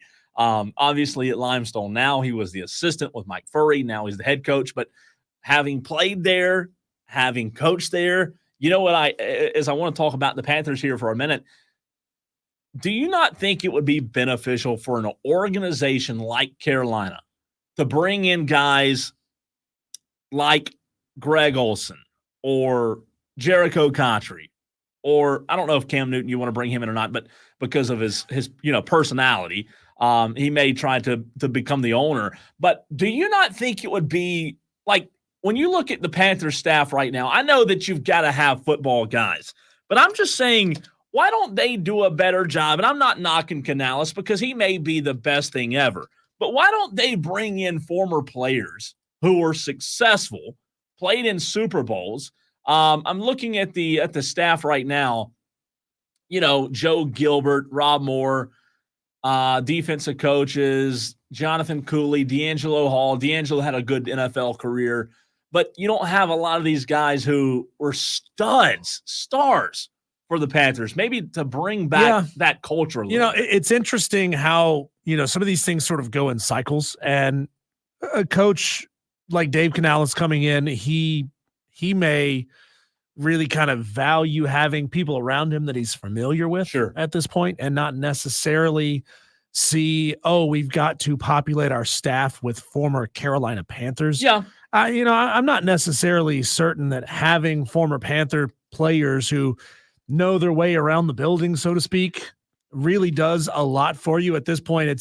It's best mind for the job. It certainly helps, and fans like it. It builds some warm and fuzzies for the fans, but I'm not necessarily certain that it does a ton, especially when you look at it from the perspective of how much the culture has changed. If Jerry Richardson was still the owner, if somebody in the Richardson family was still the owner of the Carolina Panthers, and Panthers culture, the Panthers way, if that was a thing, held a whole lot of weight, then I could see the value in it. But I necessarily don't at this point. I mean, everything has changed since the Jerry Richardson culture, the good parts of the Jerry Richardson culture. So I'm not sure, bringing those guys back necessarily means a lot for you. It definitely, the culture's changed. My point of bringing them back is you need fans. Like, you don't even have fans in the stadium. The fans like it. Well, maybe that'll, I don't know, sell a ticket because soccer's selling more tickets than Panthers, concerts. Panthers are the coldest ticket in town. And I'm just saying, like, look, I agree with you in terms of the offensive minds and the best minds in the game. Bring in the best of the best. I have no issue with that. I don't know that Brad Isaac, the offensive coordinator who was the receivers coach in Tampa Bay with Dave Canales, he may be fantastic. I'm not saying he won't be. I'm not saying Dave Canales is not the right guy. I'm just saying the Panthers had a lot of really strong culture pieces in their runs when they were very, very successful. And I just think that it might be beneficial to have some of them around on their staff at least, just to and again, to your point, they've got a lot of Tampa Bay now. Harold Goodwin, he's a Tampa Bay guy. I think just a lot of these coaches speaking the same language and kind of understanding each other's tendencies, what makes them tick, what they really want. You know, you're not – when you've got a new head coach who's never done this before, I think it really matters to have people he's familiar with. Sure, I agree with that, yeah. You know, that way, you know, you don't have to spend a year and a half of all these coaches getting to know each other and knowing what makes the other ones tick. I think more right now, changing or reinventing the culture means more. Well, they have to do that, and they have to do it quickly. And listen, when I look at this staff, I don't think it's a terrible staff. Again, I've never pulled for the Panthers, but I want them to succeed. You and I need them to succeed. I mean, it would be great to be able to cover a team and go to games. My liver needs them to succeed. Yeah, I mean, that's what I'm saying. I do have questions on Ejiro Evero, their new defensive coordinator. You know, it's his second season with the team. He was the defensive coordinator for the Broncos. And again, it's pronounced Ejiro Evero, as their website says. 19 years coaching experience. I just don't know. I don't hate the staff. I just don't know that this is the best staff, especially defensively. Dave Canales, to your point, he needs consistency. He needs to be able to bring guys in, and maybe he's an offensive-minded guy, right? That will definitely help with him and Brad Isaac and Harold Goodwin, who he's all familiar with. Well, he also needs a staff that's used to doing more with less. You know, used to being able to take a team that doesn't necessarily have the most talent on it and finding ways to extract everything he can out of these players. Because, I mean, the Panthers, what was their big problem last year? They had a garbage offensive line, and they couldn't protect the quarterback. I mean, those two things right there. So you've got to be able to recognize and get the best possible play you can out of the personnel you have on offensive line, because you got to keep the quarterback upright. And if you can't, and if he gets his ass kicked again this year, it's going to be another really long season for the Panthers. And at that point, you're saying, did we make a mistake? Should we start looking at QB again in 2025? Well, you hope that's not the case. And to your point, the offensive line's where everything starts. They have to get better there. They did bring in Joe Gilbert, who, again, has Buccaneer ties. There's a lot of Buccaneer ties on this team. Joe Gilbert, this is his first season as the O-line coach, 37 years of experience, 12 years in the NFL. He was in Tampa Bay as their O-line coach for the last 5 seasons, worked with some really good veterans. So, again, this is, to your point, that's what the Dave Canales mindset is. Hey, let me bring in guys who were on my staff, who I'm familiar with. Now, again, Pat McPherson, the tight ends coach, he's a Carolina guy.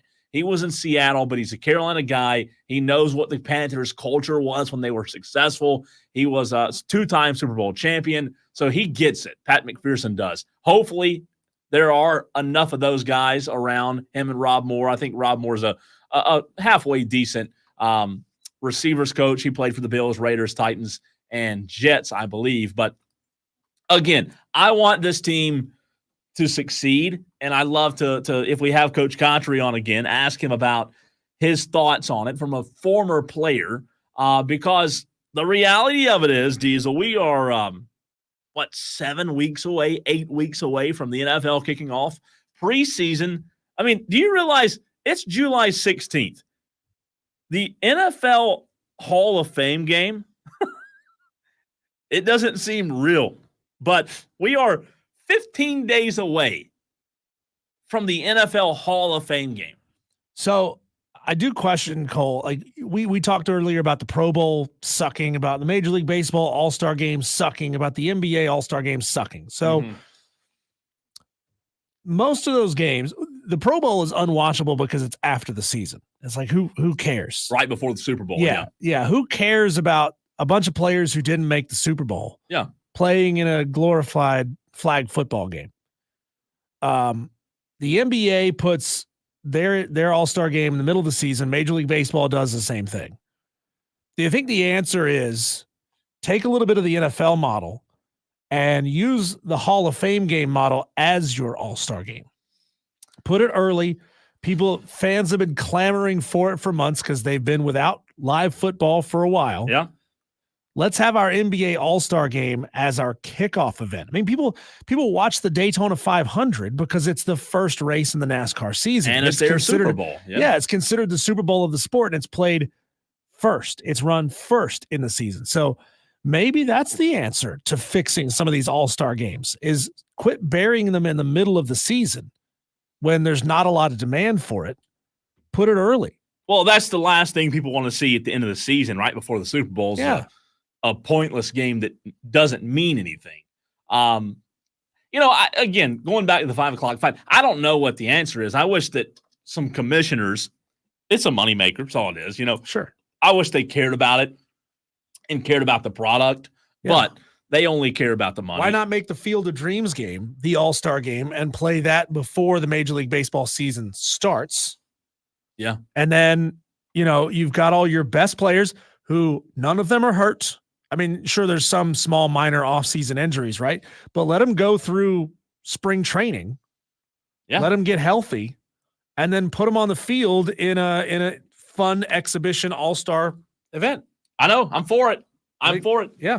When we come back, Cole, we'll take a look back at our Daily Wires, another whip around the sports world coming up next, right here on the Fan Upstate.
Taking a look around the sports world as we wrap up show number 79, we call this our Daily Wires. Yeah, the buzz happening out there in the sports world. This is a big one, Cole.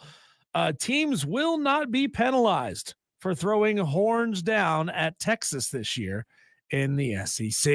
Well, thank God. Why would anybody be penalized for doing that? If that is all it takes to get under the skin of Texas Longhorns fans, which I don't even understand. Like, they all just decided one day that it was an insult and They're that soft. it really bugs them. So I would be doing it nonstop. Oh, without a doubt. Nonstop. You kidding me? I mean, like, how did Texas ever have enough power in the Big 12 to penalize teams for throwing horns down? Because they were the Big 12. It's not like they threw the middle finger at them. It's not like they, made sexual gestures. You know what? at It's them. almost as badass. I said badass, by the way. Right. It's almost as bad as the Ohio State fans when you say Ohio State saying, "Oh, it's the Ohio State." I hate that. No, it's an Ohio State I university. cannot stand when somebody. It's the Ohio State. Oh my God. Leading up to the Major League Baseball All-Star game tonight, Cole, Commissioner Rob Manfred expressed concern for player safety as it relates to gambling while expressing confidence that we have the ability to manage the situation. He said, quote, "If a player receives a threat from any source on any topic, it is a matter of concern to us that we take really seriously. Well, I've good had job. players in the last month mention the issue to me as one of concern, and we're discussing what we should do to be more proactive in this area." Hey, Rob, it's too late. Yeah. It's too late. You should have thought The of that wolf maybe is 5 in the years. hen house. You can't undo this. Yeah, you're Or, probably right. Let me rephrase that. You can undo this. You just won't. You're unwilling to do this because it's making you a ton of money. Let's see here. Tiger Woods declined the captaincy of next year's Ryder Cup, citing too many other commitments. Keegan Bradley will lead the U.S. team at Bethpage Black at Farmingdale in New York. When you add this many words to it, it sounds like they're playing in Middle Earth. Bethpage Black at Farmingdale in New York. Sounds like the race this weekend. Tiger Woods said that, Tiger Woods reached out to Rory McIlroy after he had those two terrible putts in the final round of the Open, but Rory didn't get the messages because he changed his phone number immediately after the round. I've lost all Soft. respect for Rory McIlroy. Jeez, Rory. I'm not kidding. Like, that is so soft. And why would you tell people that? Don't tell no. You don't. Oh, my First of phone all, don't got change it. disconnected. or Just something. turn it off. Yeah. If you're worried about it, turn your Delete phone the off. messages. Go get a burner phone for a couple of days. You know what? God. Leave your phone off. Go get a burner phone. Say, honey, you need me to call. You need to call me to bring home some milk or some eggs. Call me on this new number. But my old phone is going to be turned off. Rory can't for a deal little with his while. problems. Yeah. want you to deal with your problems. Rory, we need you to deal with your problems, dude. Like, come on. Keyshawn Butte, who now plays for the Patriots, Butte. played at LSU when he was in college, was charged with illegally gambling on LSU while he was in school. Well, those charges have been dropped, so he's off the hook. Off the hook. Yeah. For Butte. That Butte is free. LA Dodgers Teoscar Hernandez won the home run derby last night in a swing off against Bobby Witt of the Kansas City Royals. Marcell Ozuna from the Braves competed in round one, but he failed to make it out, hitting just 16 Thanks, home runs. Marcel. Yeah. Thanks, buddy. We appreciate you. Yeah, in a season where we just need something to go our way as Braves fans, you couldn't Thanks, even buddy. give us that. Hey, the good news is the best Daily Wire, though, is the Braves aren't going to lose tonight. And they didn't lose last night. 49ers wide receiver Brandon Ayuk has requested a trade. Adam Schefter reported that other teams have reached out with interest. Ayuk had 75 receptions for 1,300 yards last year and 7 touchdowns. He has 1 year remaining on his rookie deal. He is going to instantly upgrade whoever gets him, except for maybe the 49ers, which he may tank and try to suck. Come on, Jerry. Make Yeah. the call, man. Let's go. Let's get him in Dallas. On its very first day of release, College Football 25's servers crashed because it couldn't handle the load of people who were playing the game. Dynasty mode, Ultimate Team mode, and Road to CFP modes were unavailable.